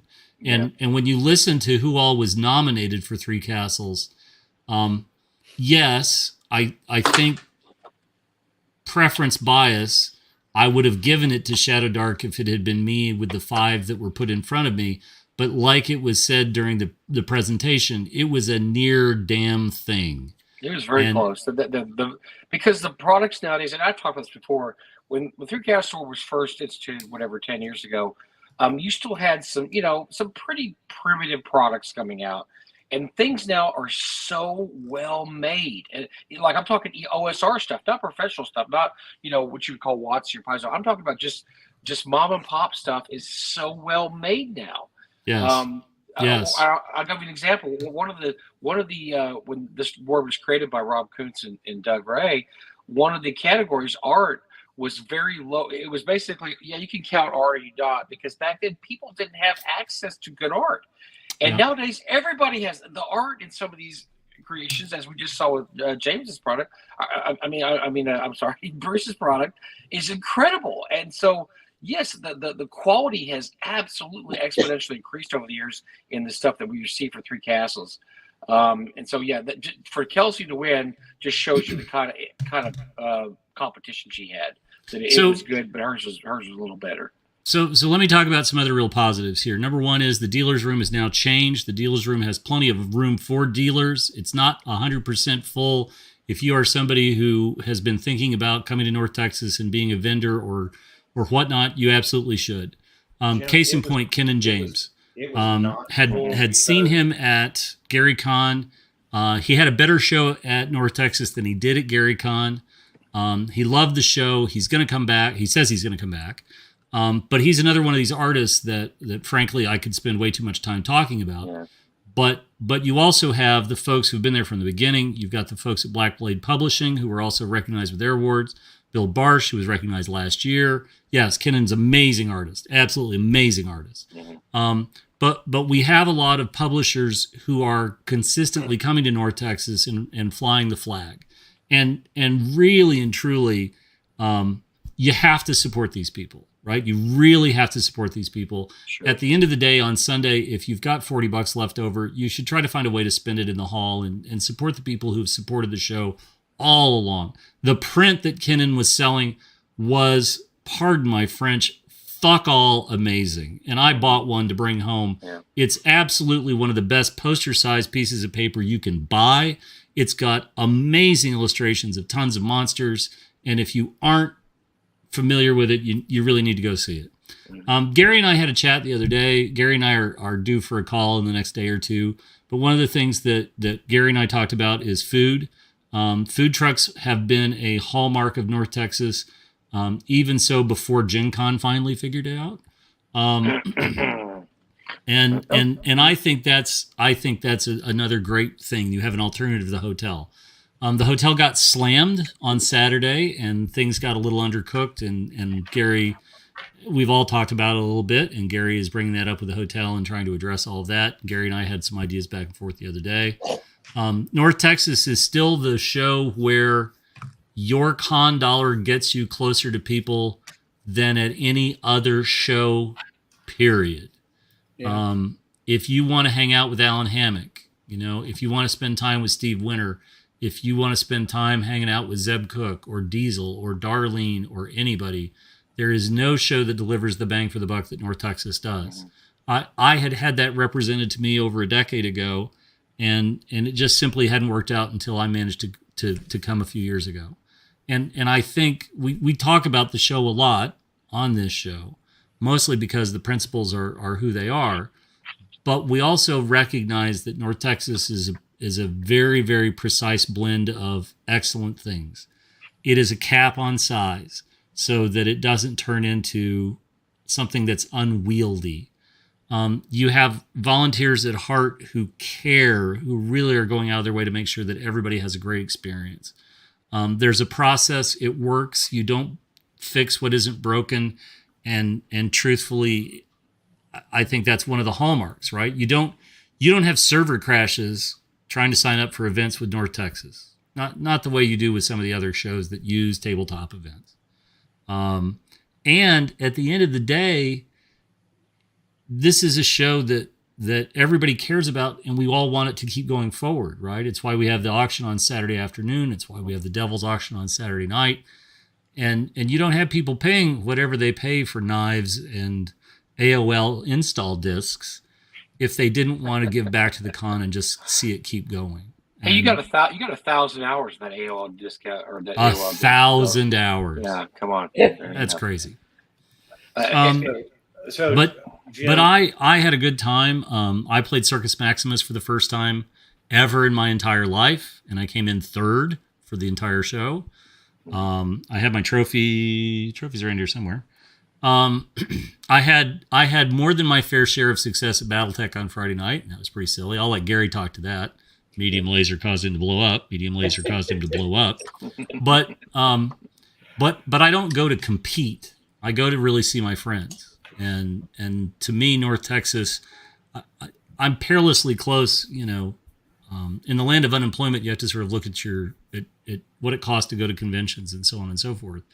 And there are shows next year that I'm trying to decide if I want to plunk down the money to go to.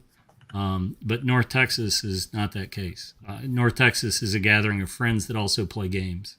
And I think that somewhere Doug is looking down and smiling. We're a few years without Doug, and it's still going exactly the way he would have wanted. Well, we're really glad that you finally decided. I always say this, and I think it's absolutely true, Jim, is that all you have to do is go one time. And then you'll see what everybody's talking about. And I've had so many people over the years go, yeah, I'll get there. And I knew you were one of those guys. I knew once he goes once, he's done. He will be here every year. And I'm so glad you finally got here. Yes. I had somebody in my orbit who had come once to North Texas and was like, well, it's a show. And I think what's really interesting about that is I think it actually misses the heart of North Texas. I think if you treat North Texas like a show, any other show, then that's you sort of missed the point. I think you sort of missed things about North Texas that make it unique and make it special. Gary. Yes, sir. Talk about it. Well, your vendor hall thing. So the vendor hall was not full because of two things. A mistake on my part. When I remapped out the space, my original count was 14 tables, but there was really 16. So I was too short. And what's funny is I had 6 people on the wait list. So I could have gotten 2 more people in. But I did have 2 no-shows the day before. I mean, literally on Tuesday, calling saying I can't come or I'm going to be sick. So that is why I ended up with 4 empty tables. That was part of that was on me, and part of it was just so next year. I know how many tables I have to sell next year, so I can actually get the count right. The food trucks, 100% are a staple, and we are. I've talked to Mike about this. We're going to actually expand this next year a little bit. I currently have it set up so that the morning is covered from basically 8 to 2. There is a lunch that is covered from, let's say, 11:45 till 7 p.m. I'm also going to contract with somebody to cover a 5 to midnight or a 6 to midnight shift. Ooh. Because on late night munchies. Yeah, exactly. And in the evenings is when people are playing games that they can't get the restaurant food to cover.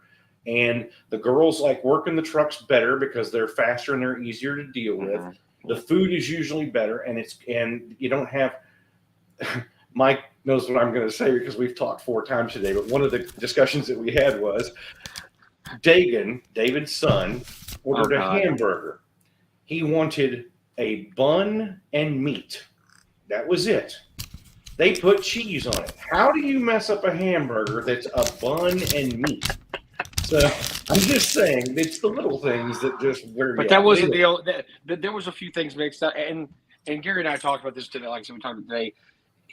We could say their kitchen gets slammed, but it gets slammed every year. It does. The same thing, and that's just part of. I worked in the hospitality industry, and Gary did too. We've worked in hotels, and the problem is they'll tell you what they need to tell you, but things don't normally change because that's just the way it is in that industry. They don't have an incentive to change. They don't. Really don't. I'm going to work around them. Yes. I do think you should, think about what we talked about. I mean, Gary and I'll have a chat. 100%. I agree. You had a good idea, and I actually like that. We will talk about that. But the other thing on, I think generally speaking, from the feedback that I got, the vendor hall was a 98% win, moving it over wherever it was all together. I think people generally like that. Absolutely. I think the registration desk move was a 99.5% win. I didn't find anybody that didn't think that was a good idea. So those were things. But I'm sorry. There is one thing to talk about, a negative from the auction, from the afternoon auction, which is some peckerhead walked off with the shrink-wrapped Zenthal keep that they did not pay for. Somebody else walked away with it and essentially stole it. That's not cool. And I don't know who you are out there, but you're a peckerhead. And if we ever find out who it was, I'm going to come give you the baleful one-eyed look of an angry witch because boo-hoo, bad on you. Well, one of the things that we are also going to do next year is I have 22 Amazon security cameras, the little 3-inch cameras.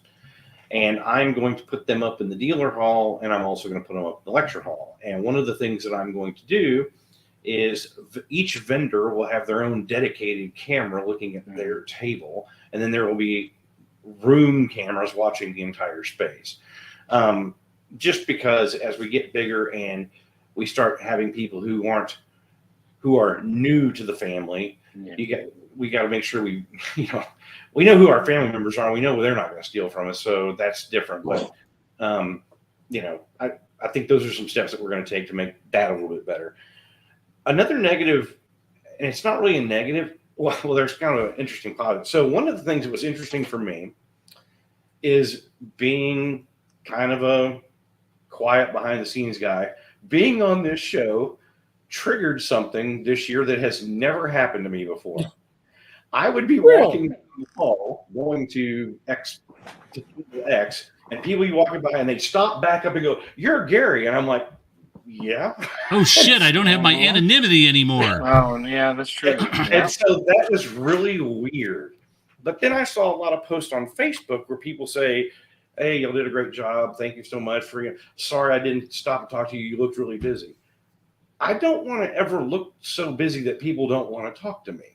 Just, but anyway, that was that was one of the things that I got out of this too. Well, you also don't want it to get to the point where everybody feels comfortable hugging you, Gary. There's a fine line. I'm just not sure where that is. But understood. If we tell people that if they poke you, you make like the Pillsbury Doughboy noise and go, hoo, hoo, hoo. That's right. Yeah. There could be problems there too. That's true. I just, and it is true that I am busy, and sometimes I'm walking pretty fast because I'm trying to get something done. But anyway, that was something that was new for me and interesting.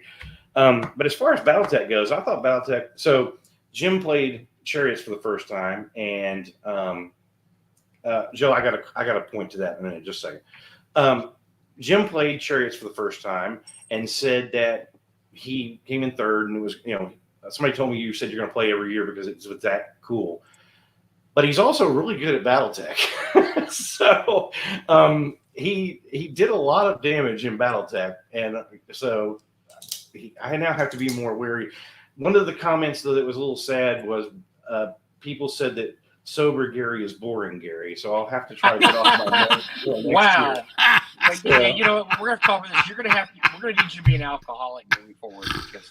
Well, but last year you were head on the table by about 10 o'clock, and that was a problem. That was a little bit much, but yeah. I mean, you were like, "I'll roll my dice." So, but now, Joe, you pointed out that your only complaint was the oak rooms were a little the sound volume. I have a fix for that. I'm actually going to be one of the acquisitions I'm making this year is I'm going to purchase some 3-inch thick, 8-foot tall, 12-foot wide waffle barriers, and they are soundproof barriers that are designed to be room sound dividers. And I'm going to put 2 in each room, one between each table, and that should help with the sound in there significantly. The dividers they had in there were plastic. They were about a 1/4 inch thick. They had gaps at the floor, and they were only 6 foot tall. So these are floor to ceiling, they're full floor to 8 foot, and they're 12 foot wide. So the other ones are only 6. So that should solve the noise problem. Good deal. And I mean, it's funny because we're focusing on problems here, but the reason is there were so few. It was really, I mean, I'm sitting there, just racking my brains going, well, there was things I just didn't like, okay, that was our whatever, but there was no game breakers in here that I was like, oh my God, we're going to have to redo the entire con to get this right. I mean, it was nothing like that. And there was so many things that were positive, and so many people had a great time. I don't want to turn this into a bitch fest. Like, we're just like, the carpet sucked. I mean, there was like all these threads coming out. And it was just, Well, like I said, out of 351 events, I only had 6 problems and they weren't table flip type problems. I mean, they were just, hey, by the way, this doesn't, this is hey, can you fix this? And all of them were easy fixes. But out of 350 events, as opposed to the 274 we had last year, I'm going to call that a win. Sure, absolutely. I agree totally. So, Eric, what were some of your memories of the show, or some things that you liked about the show, or things you did? Well, listen, a couple of things actually revolve around this channel. A number of people who came up to me to thank me for the coverage of the news that we do on this channel and the events that are going on in the community was awesome. I really couldn't thank people enough for that. And the people that came up to Rach and thanked her for doing Gamers Health on Saturday was huge. And being told it's very important because we don't talk about it enough. That was spot on, wonderful. I mean, I go to conventions to socialize. I played in one game. Rach played in 2. I went to one seminar. Victor's Dungeons, the History of Dungeons seminar, which was very good. And I have to say, seminars are not attended as well as they should be. I happen to love them. I was also in the podcast YouTube seminar with Mike and Liz and Glenn, and I don't know. I think at the most we had like 8 people in the room. So I think I got to find a way to push these seminars more because I really think they should. I think they did okay though, considering there's other things going on at the same time, and it's only a convention of 500 people. I was actually kind of when somebody was telling me some of the numbers for seminars, I was like, wow, that's actually pretty good because in the past we've had seminars, 5 people would show up at, so that's actually not too bad. Some of the numbers we had. But again, I just had an amazing time.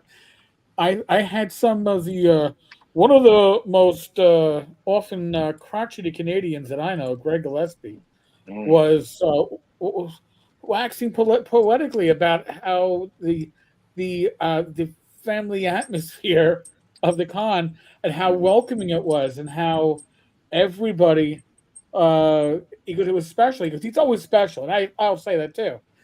But it was just even more special this year. There was just something in the air. It really felt like a family reunion. It really did. So we see the numbers of youngsters. When people say it's like a family reunion, that's my favorite thing. Yeah, we have a lot, and it's the family you pick, not the family you're stuck with. Amen. Oh yeah. No, I was saying, but we had a lot more kids this year, and that is good for the hobby. It's good for the convention. It's just good to see. Period. And we had, I mean, the first few conventions, for those that remember that were there were very few, if any, kids. We didn't have any kind of kids track. And now we've got games being run for kids. We've got kids running games for other kids. I mean, it's pretty cool. It's pretty cool to see the de-aging of our hobby there. Yeah, Carl Hale, that kids game in front of registration had 11 kids in it, and he's got the patience of Job because I mean I was listening to it. I was listening to it. And I'm like, holy crap! I couldn't do that. Wow. No, that's herding cats is only that's easy compared to this. Yeah, he's a good man. You'd rather herd cats than this stuff. That's good. And I'm like I said, I was very happy to see that. So that's cool. But yeah, you're right, Eric. What you were saying is it's very much a family, good times, get together atmosphere. And I'm not saying that other cons are. I mean, there's a lot of other cons that have kid tracks, they have families there, but just I don't know, it just seems different there in North Texas for some reason. I watched some of these kids grow up. I mean, I remember when Ben Barsh only came up to like my forehead, and now he stands like a head and shoulders taller than me. Mm-hmm. But it's good to see the kids. But it's just there is something very special about North Texas, and I think a lot of it is the idea that you can approach this. Your special guests aren't rolled off. They aren't sat behind a table where you got to line up to shake their hand and get a signature and slap $10 into the till. They're there to enjoy you. I mean, usually this is the first year that Diesel and I got a chance to actually talk. We've always made eye contact, but usually there's people at his booth, and this year we actually got a chance to talk, and I was like, how have I not done this? Because we've been going to the same convention for the last 10 years, and we haven't had that conversation. And yet it still felt like I've been talking to him for the last 10 years because we kind of knew each other. I love seeing Darlene. Darlene is like her and Merle are the nicest, kindest, sweetest people in our hobby. And I can't say enough.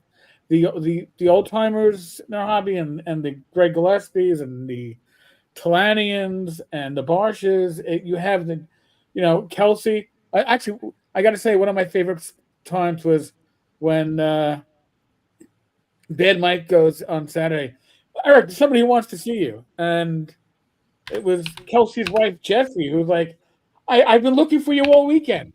And I got to see Kelsey and Jessie, but it seemed even cooler because it was Jessie looking for me for some reason. They're just such wonderful people. So Gary, Mike, you guys do an amazing job. I throw Mike's name in there because he's my 1-2-week work spouse. It's really Gary. You know that. Well, I was saying on we were on Ryan's show last night. Well, one of couple of things that hit me that are just random things I just throw out there. Is that, well, one of them was there was a time when Eric and I were sitting there talking to James Raggy, and that was fun, man. We just had this wild ranging conversation through heavy metal, through publishing, through this and that, and he's an interesting dude, who I mean, he's going to be part of RPG history someday because he started his own company, and it's a weird thing he does, but it's become a huge success. It's his own genre, and that was fun just sitting there talking to him, and then having my grandkids there is always great. I have my grandson and my granddaughter and help me at the booth, and that's cool. I had always dreamed about that. Some days, some of these days I'm gonna have my grandkids work the booth, and it's just so much fun to have them there at the con, experiencing the same things I do. And then I also one of the things that I just really enjoy doing the last few years is the Hall of Honor, which is memorializing people who have come to the con. I mean, they are the con. The con is these people. These people help form what the con are. These are people who went from the very early days of the con. They've volunteered stuff. They've donated. They've run booths. They've run games for the last 16 years, or sometimes 16 years. But it's just really cool to finally be able to give these people back something. And this year, David made some really cool. What are those things? Those plaques. Those plaques are awesome, and so we're going to ship those out to everybody who got in the first 2 years also. But I like the fact that, to me, that shows continuity, because that's something that once their names go on this plaque or this board, they're going to be there hopefully for God knows how long, longer than Gary and I will be here, I guess. And people will be able to look back and say, oh yeah, this is cool. This was who was this guy? Or oh yeah, this guy was real famous. He did this. And I'm glad we're part of that, because I noticed that that's just something I don't see at cons. I mean, I know sometimes cons every year have like a fan guest. Okay, here's our fan guest. I don't see a lot with really a so-called Hall of Honor, and these are the guys that, at least not cons like our size or smaller cons, and they don't usually have something like that, because normally a smaller con doesn't have that kind of continuity. They don't have the same people every year, and they don't have necessarily stuff worth celebrating, but we do. We have a lot worth celebrating. So I was really happy to add our members this year were Alan Grohe and John Hirschberger, who came to our first con, and they've run a booth since our second con, and they have run games, since that time too, since our first con, and they were just very instrumental in our success. And then Jason Bronkowski, who drew our first logo, he drew our first two logos actually, and was one of our special guests the first year. And he's just a great guy. I mean, he is a absolute hoot of a guy, and he and his wife are delightful. And he's been coming to our convention off and on the last 16 years. Who was our Webb? Oh my God, Bill Webb. Oh yeah, I forget him. Yeah, Bill Webb came to our second con, and he immediately said, "This is the most fun con I've ever been to in my life," and would tell everybody that. And for a while was having the annual meetings for Frog God Games at the con, so he was continually bringing new people to the con. Because of Bill, we got Jeff Grubb for the first time. We got John Rateliff, and there's a lot of guests that came because Bill told them, "You've got to go to this." Wolfgang Bauer came to our con because of Bill, and so it was just great. It was great to honor him too. And of course, those are his two kids we watched grow up. I mean, do you see how tall Jillian and Johnny are now? They're huge. Oh my God, They're like 6 feet tall. I'm like, I remember you guys were knee high. So it's been great to see the Bill Webb or the Webb family come and grow up. So that's one of my favorite parts. I love doing that because I really love honoring people who have made our con successful. And Eric, I want to address something you said. You said that you tend to go overboard and say it's all about me. It's not me. We had a lot of good help this year. Oh yes, I know. Yeah. So my wife, in particular, was behind the scenes doing a lot of things that people don't know anything about. She was awesome. She handed out over 300 badges on Wednesday by herself. I mean, essentially. Which was stunning. And then Stunning. James Shields' wife, Stacey, she helped her, and they were a force to be reckoned with. Honestly, it took a big hunk of administration off of me to handle the minutiae, the other things that kept popping up. Mm-hmm. So, North Texas is a team. Yes, believe me, I know that, and I see that, and I appreciate that. And listen, like when like Jeff D had his flat. That team includes even attendees like me, because it's like, oh yeah, you know, go see 10 Car, because 10 Car will know who to call. You know, I mean that, and that's the kind of con it is. You know, it is literally, even the people that attend are part of the process. People came up to me. I guess I looked like I worked there, because people were coming up to me. Where do I get a day badge? And it's like, oh yeah, right over here. It's like, it's like when I used to work retail. I could walk into a different department store, and people thought you worked there because you look so comfortable. I look very comfortable at North Texas, because Well, the hell is it? and all the attendees help. I mean, people that have been there forever, especially at the hotel that we're at now, you know, it's funny when people will walk by and say, "Hey, what room is this?" And somebody like Matt Gullett or Jeff Twain, "Oh, it's right over here," or it's right, and they just jump in and take over, and Yeah. that helps too. So everybody does their part. I tell you something else. When I put the call out, since we had moved our warehouse across the street, when I put the call out that said, "Hey, Wednesday morning at 9, I need volunteers," I had 5 pickup trucks and 20 people in the lobby willing to help. Wow. And we were done, loaded and unloaded in an hour and a half, because we had people willing to help. So That's awesome. That's community. It Yeah. really is what it comes down to. North Texas is community. And I can't say that about other conventions, but for North Texas, certainly. So, Bruce, if you ever want to make a trip down to the Dallas area, I would highly recommend North Texas. You got me convinced. It's an easy flight from Toronto. There you go, Toronto. And yeah.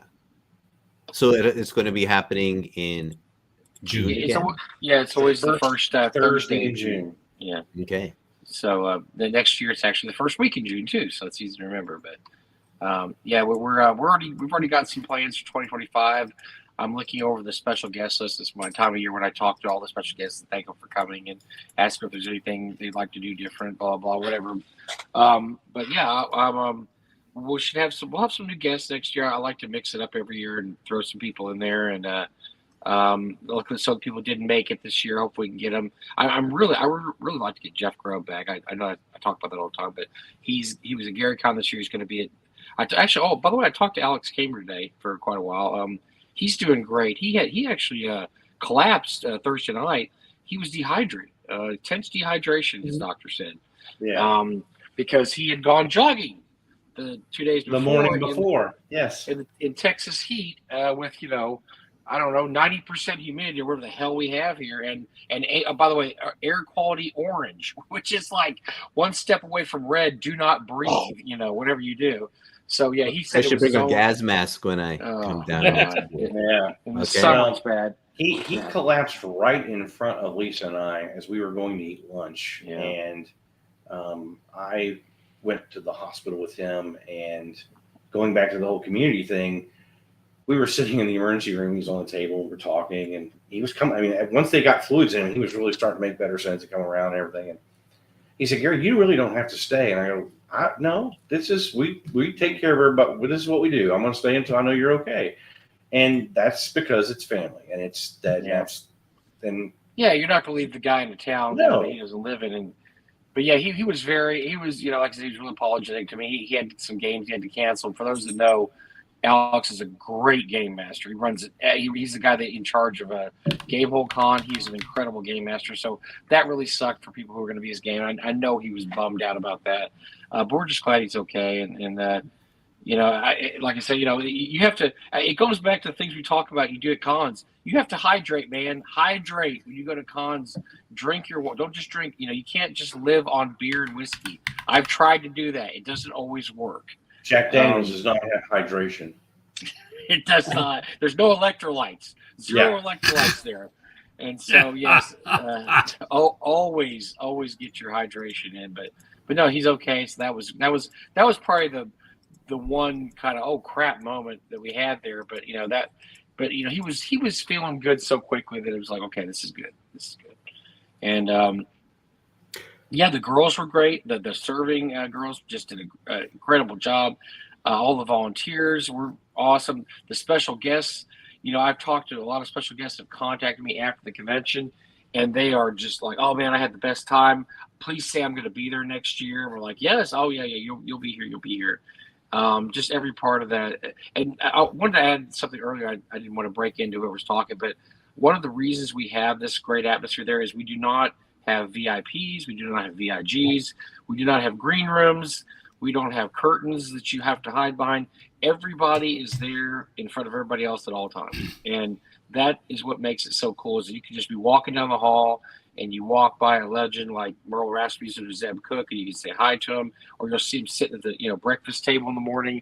There's Alan Hammock. Oh, I want to sit next to Mr. Ghost Tower here and talk to him for all. I mean, that is the cool part of the convention, is that everybody is kind of equal. You just hang out with these guys. I mean, after every night that Stefan Pokorny, father of Dwarven Forge, runs games, he has everybody up in his suite for everybody. I mean, there's no Dwarven at the door going, "Nope, you don't got to pass. You're not coming through yet." No, it is everybody comes in.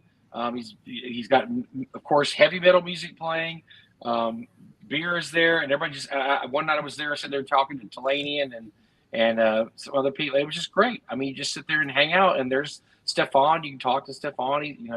He's a fun dude, but that's the kind of con it is. These guys just hang out with you, and that's what makes it awesome. Well, and with Stefan and his parties, it's not that Mike's right. There's no doorman. As a matter of fact, there's somebody usually grabbing people as they walk by. You need to come in. Yeah, they usually hand you a cane toad, and licking it is optional. Yeah, exactly. No, that was great. I was sitting up there. I walked up there, and there's Talanian and Jet and Matt Finch, and I'm like, oh, I guess I'll roll in here. There's two of my favorite people, and before you know it, there's 5 other people. And I'm going to tell you something. I'm going to tell you something about Pokorny also. He has this reputation as this heavy metal dude because all he ever does is play Sabbath and whatever. But if you listen to his playlist long enough, and Gary knows this, wait long enough, you start segueing to Billy Joel and other things. It's kind of creepy. It's kind of creepy what happens. I'm waiting for Enya. I'm waiting for Pokorny to get to his Enya phase. No. It's like an hour and a half into his playlist. Yeah, an hour and a half into the playlist. Way deep in the Pokorny playlist is a lot of Orinoco flow. But by the way, so my wife is texting me during this. She wanted me to bring up something else, Gary, is that there is a lot of activities for wives now also. There's a wives game on Sunday, and they have a big-ass, kick-ass luncheon on Saturdays now. And they all went there, and they went with Sue Hammock, Alan Hammock's wife. They went with Zeb Cook's wife. Tori Beard was there, Ty's wife. I mean, and of course, pretty much all our wives, and they all went there, and they had a great luncheon. So it's great when the wives can come. Don't feel like, oh, I get to see a bunch of nerds play elf games. No, they do their own stuff now. They have their own agenda. They go there and have all their own plans, and that is wonderful. I think that's awesome. What we're all afraid of. That's good. When I used to try to get my wife to play some of the games, her character would always end up going shopping.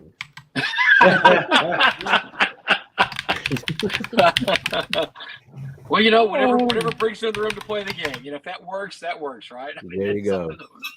Oh man, but no, the wives had a great time. And I'm glad Christy brought that up because believe me, she is not interested in elf games. God no whatsoever. But she loves the fellowship with the other wives and hanging out with them and just like I said, talking to them, and it's awesome that so many people now are bringing not just their kids but their wives also, and that's great. Because it used to be years and years ago, people go, well, I want to come, but my wife's going to come. Is there anything for her to do there? I would say, well, it's the Dallas Fort Area. I mean, there's a lot to do. And so I would start looking up places they could go. They go to Grapevine Mills Mall, they do that. And now I don't have to do any of that because the wives come to town, that they hang out there and do stuff with the other wives. It's great. Yeah. It's a lot of fun for them. Rach has a blast. So. Yeah, Rachel. Well, Rach has more fun than you do usually, Eric. I mean, she's sitting there playing games. She's hardcore getting to the gamer stuff at this point. Yeah, she loves gaming at conventions. She loves gaming with the women. And when I watched the all women's game, I think it was last year, when they were doing the setting that was in Prohibition, and all the husbands were kidnapped, and the wives had to save them.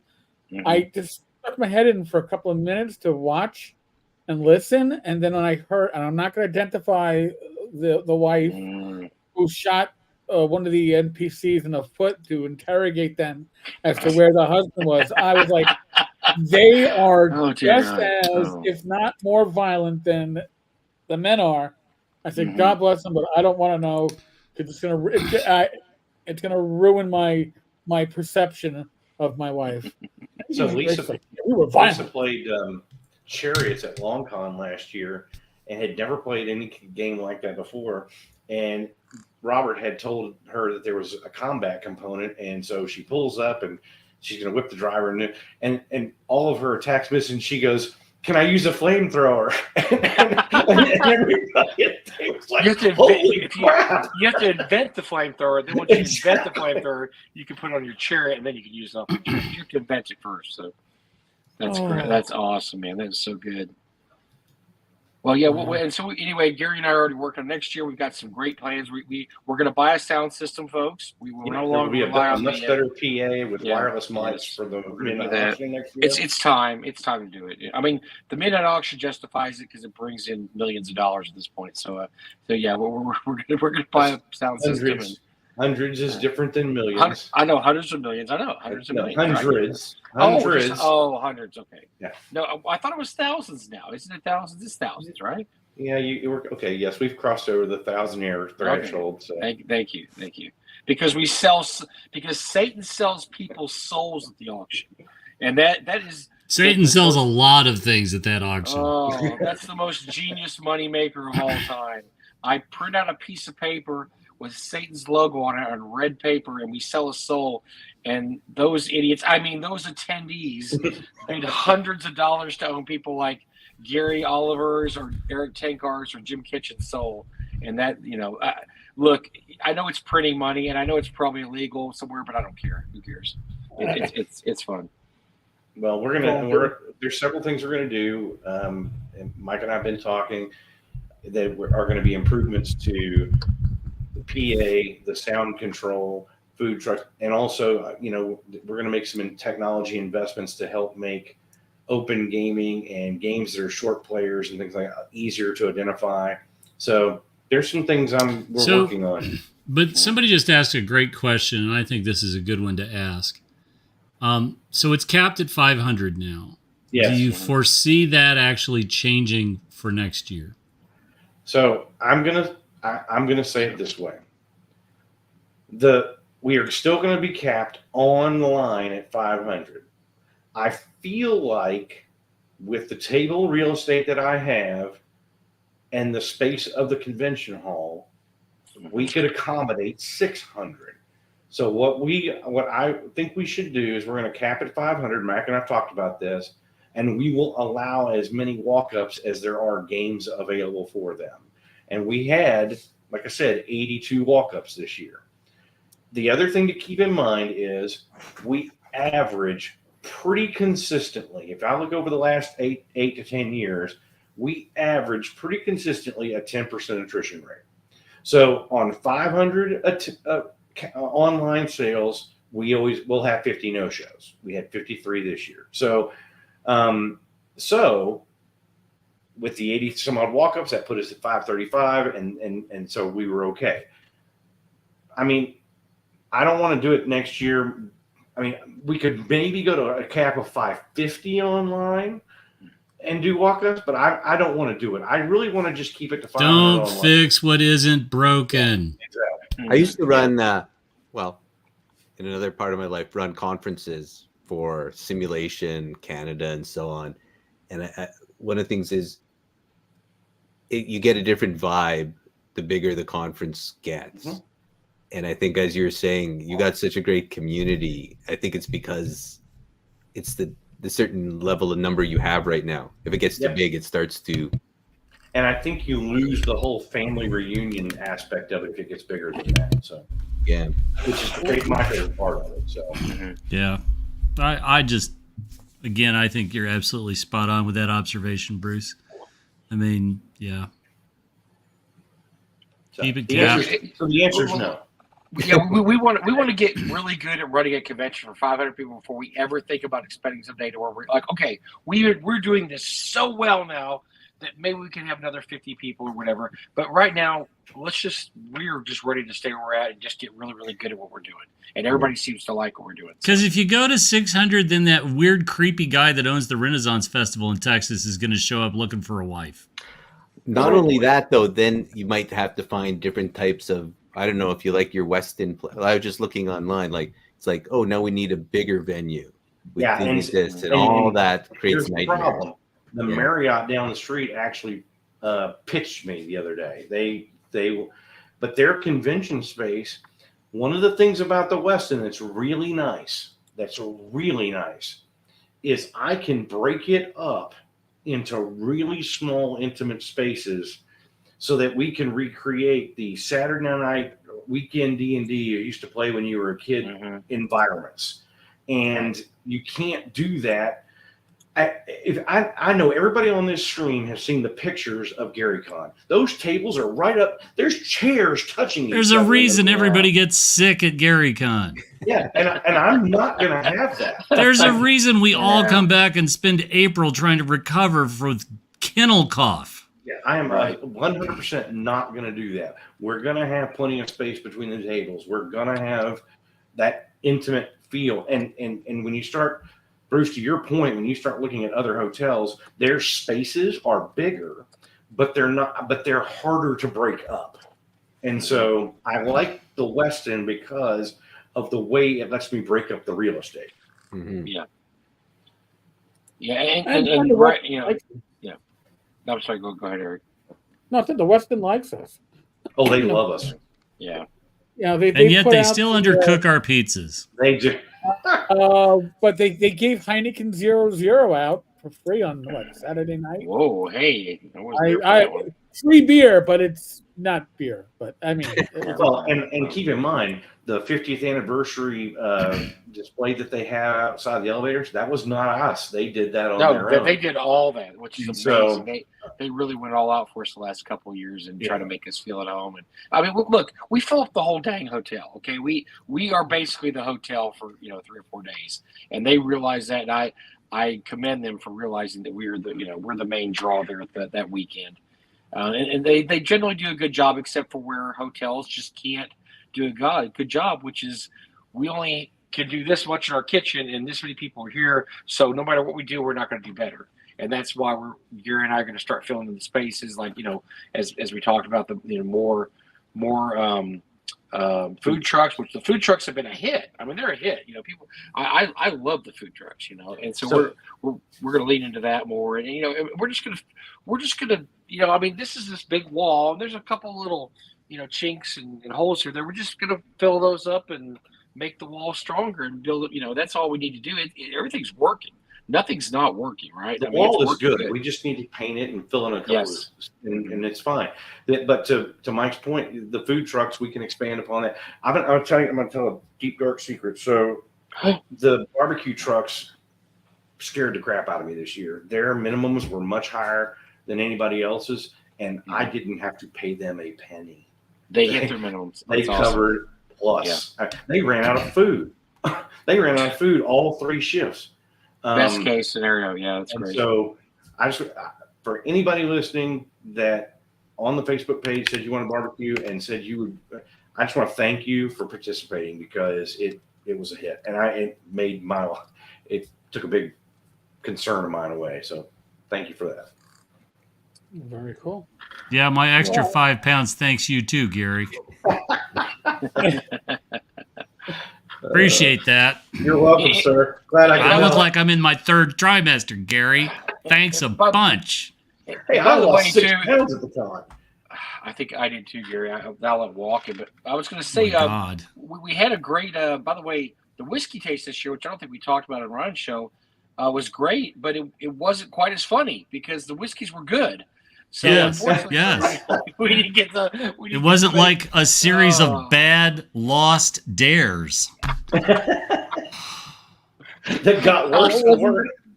It wasn't German whiskey like the year before. No, and if let me show you German whiskey is No, German whiskey's a misnomer. Let me show you on the platypus how the whiskey hurt me.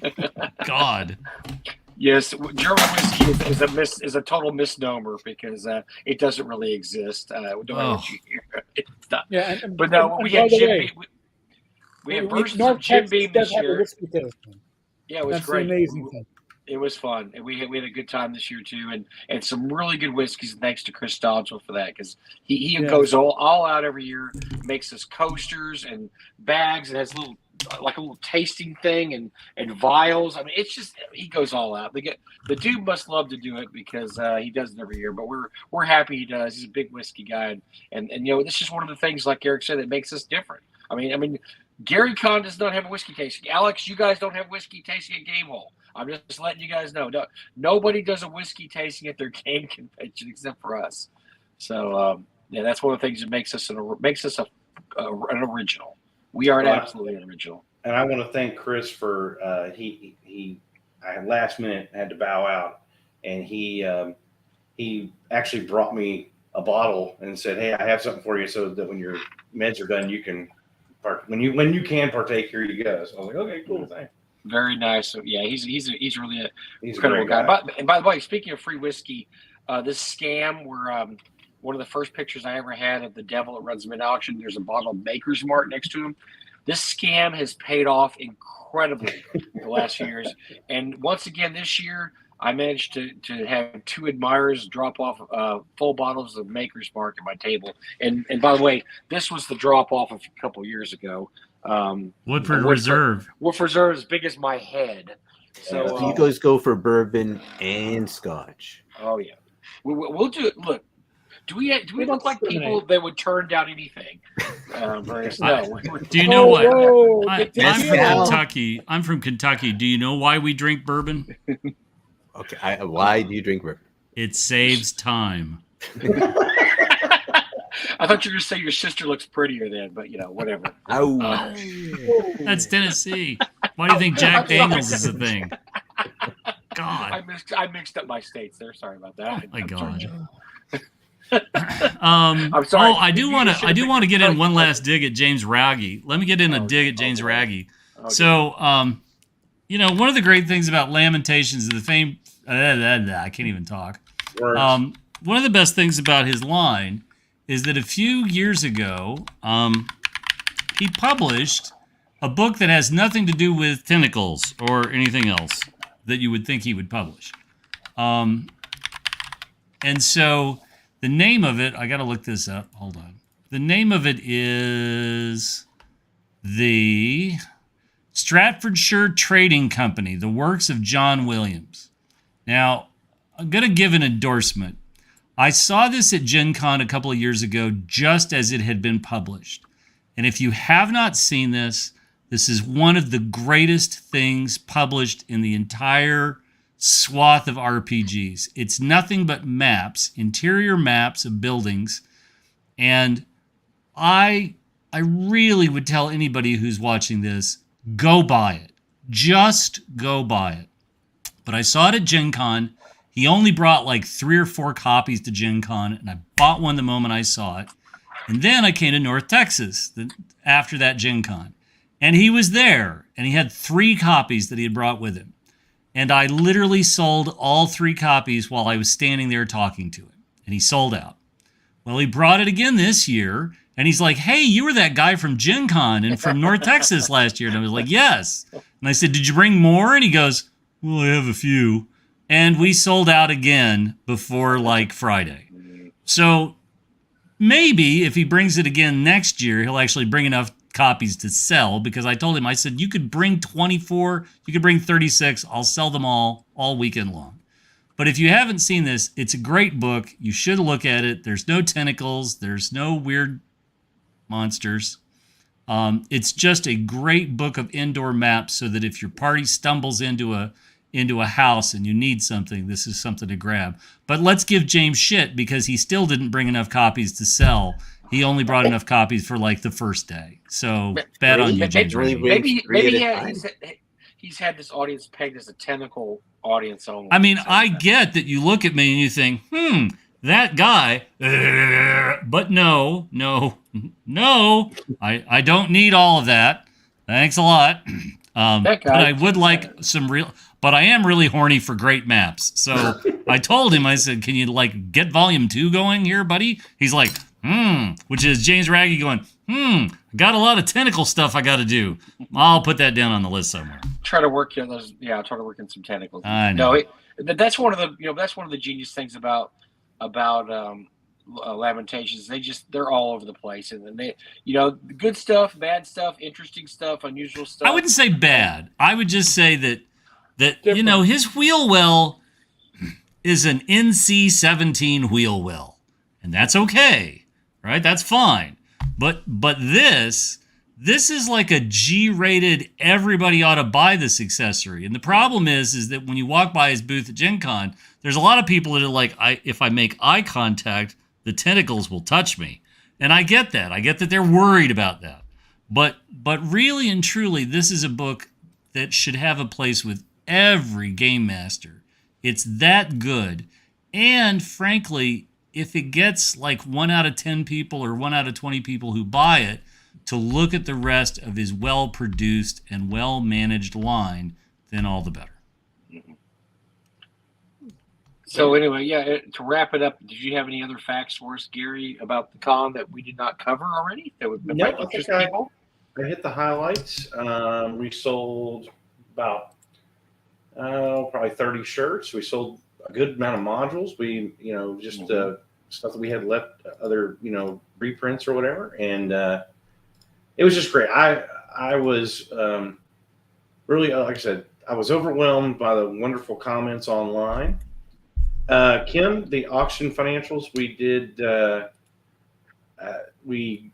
Saturday auction gross was 15, and the midnight auction was around 46, somewhere in that neighborhood, somewhere. 46,000. That's awesome. 4,600, Oh, 100. I gave it a large portion of which was the picture of Gary. What are you guys auctioning off there? Like gaming memorabilia, or what? Well, the Saturday auction is just a regular live auction of rare stuff. A rare old box sets, shrink wrap stuff that's actually worth money. That's goes for pretty good prices. The midnight auction is just garbage. It really is. It's just garbage that we make treasure to one other person's treasure. Okay. Well, right, but on and the Saturday auction, we also had a Jeff Easley painting that sold for $6,800. So that was every year Jeff Easley paints us an original painting for the auction, which is amazing. And it was really cool. I look forward to Jeff Easley's painting of Gary next year. Yeah, Oh, we're gonna commission that. That's awesome. You should get Errol Otis to do one too. Oh, that's what I want. Is I want an Errol Otis tripping balls, cane toad licking painting of Gary.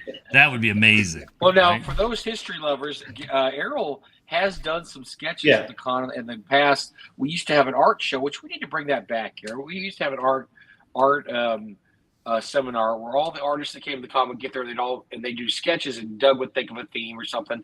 And I guess my problem is that it was such a Doug thing that I'm having a hard time just say, okay, we need to do it. Let's just do it, because that was Doug's baby. He loved that. But we had original Otis sketches that I'm pretty sure we sold them all at this point. I don't think we have any left in the files. We sold them. But but we got some pretty good prices. These were original Otis, but they were really weird, because just like Errol's stuff is usually really weird. It was some weird stuff, and that's another person I'll be talking to this year. I really would like to try to get Errol back. For one reason or another, he's not been able to attend the last 5 years, and so we'll try. We're going to try to get Errol back. We're going to easily said he would come back. Jeff is, he told me yesterday he would try to come back. Okay. He said, I want to come back next year. So. He's having some health issues. He's older, obviously, and we're trying to get him back, and so. Yeah, we've already got a pretty good lineup worked up for next year. I've already talked to some people. We're actually going to expand Artist Alley next year. We're going to have probably more artists, and the vendors that are now where the Artist Alley is are all going to move to the vendor hall, which includes the small publishers guys, independent publisher union guys like that, and we're gonna just have artists along there. So it's gonna be really cool next year. It's gonna look really awesome. Yep. And by the way, speaking of artists, did you guys check out Angela Emery's little table? Because she did an incredible job, and she made the con about $1,000 with her donated miniatures. It's an absolutely incredibly talented painter, and Bruce did, that was one of the things that won the Saturday auction too. Was a $700, $800 painted mini, and another small. So yeah, there was several things like that. The Saturday auction is legit. It's real stuff. Yeah, it's legit. Exactly. It is legit. It's And, actually and real, it was great real hanging gaming out with stuff. Angela.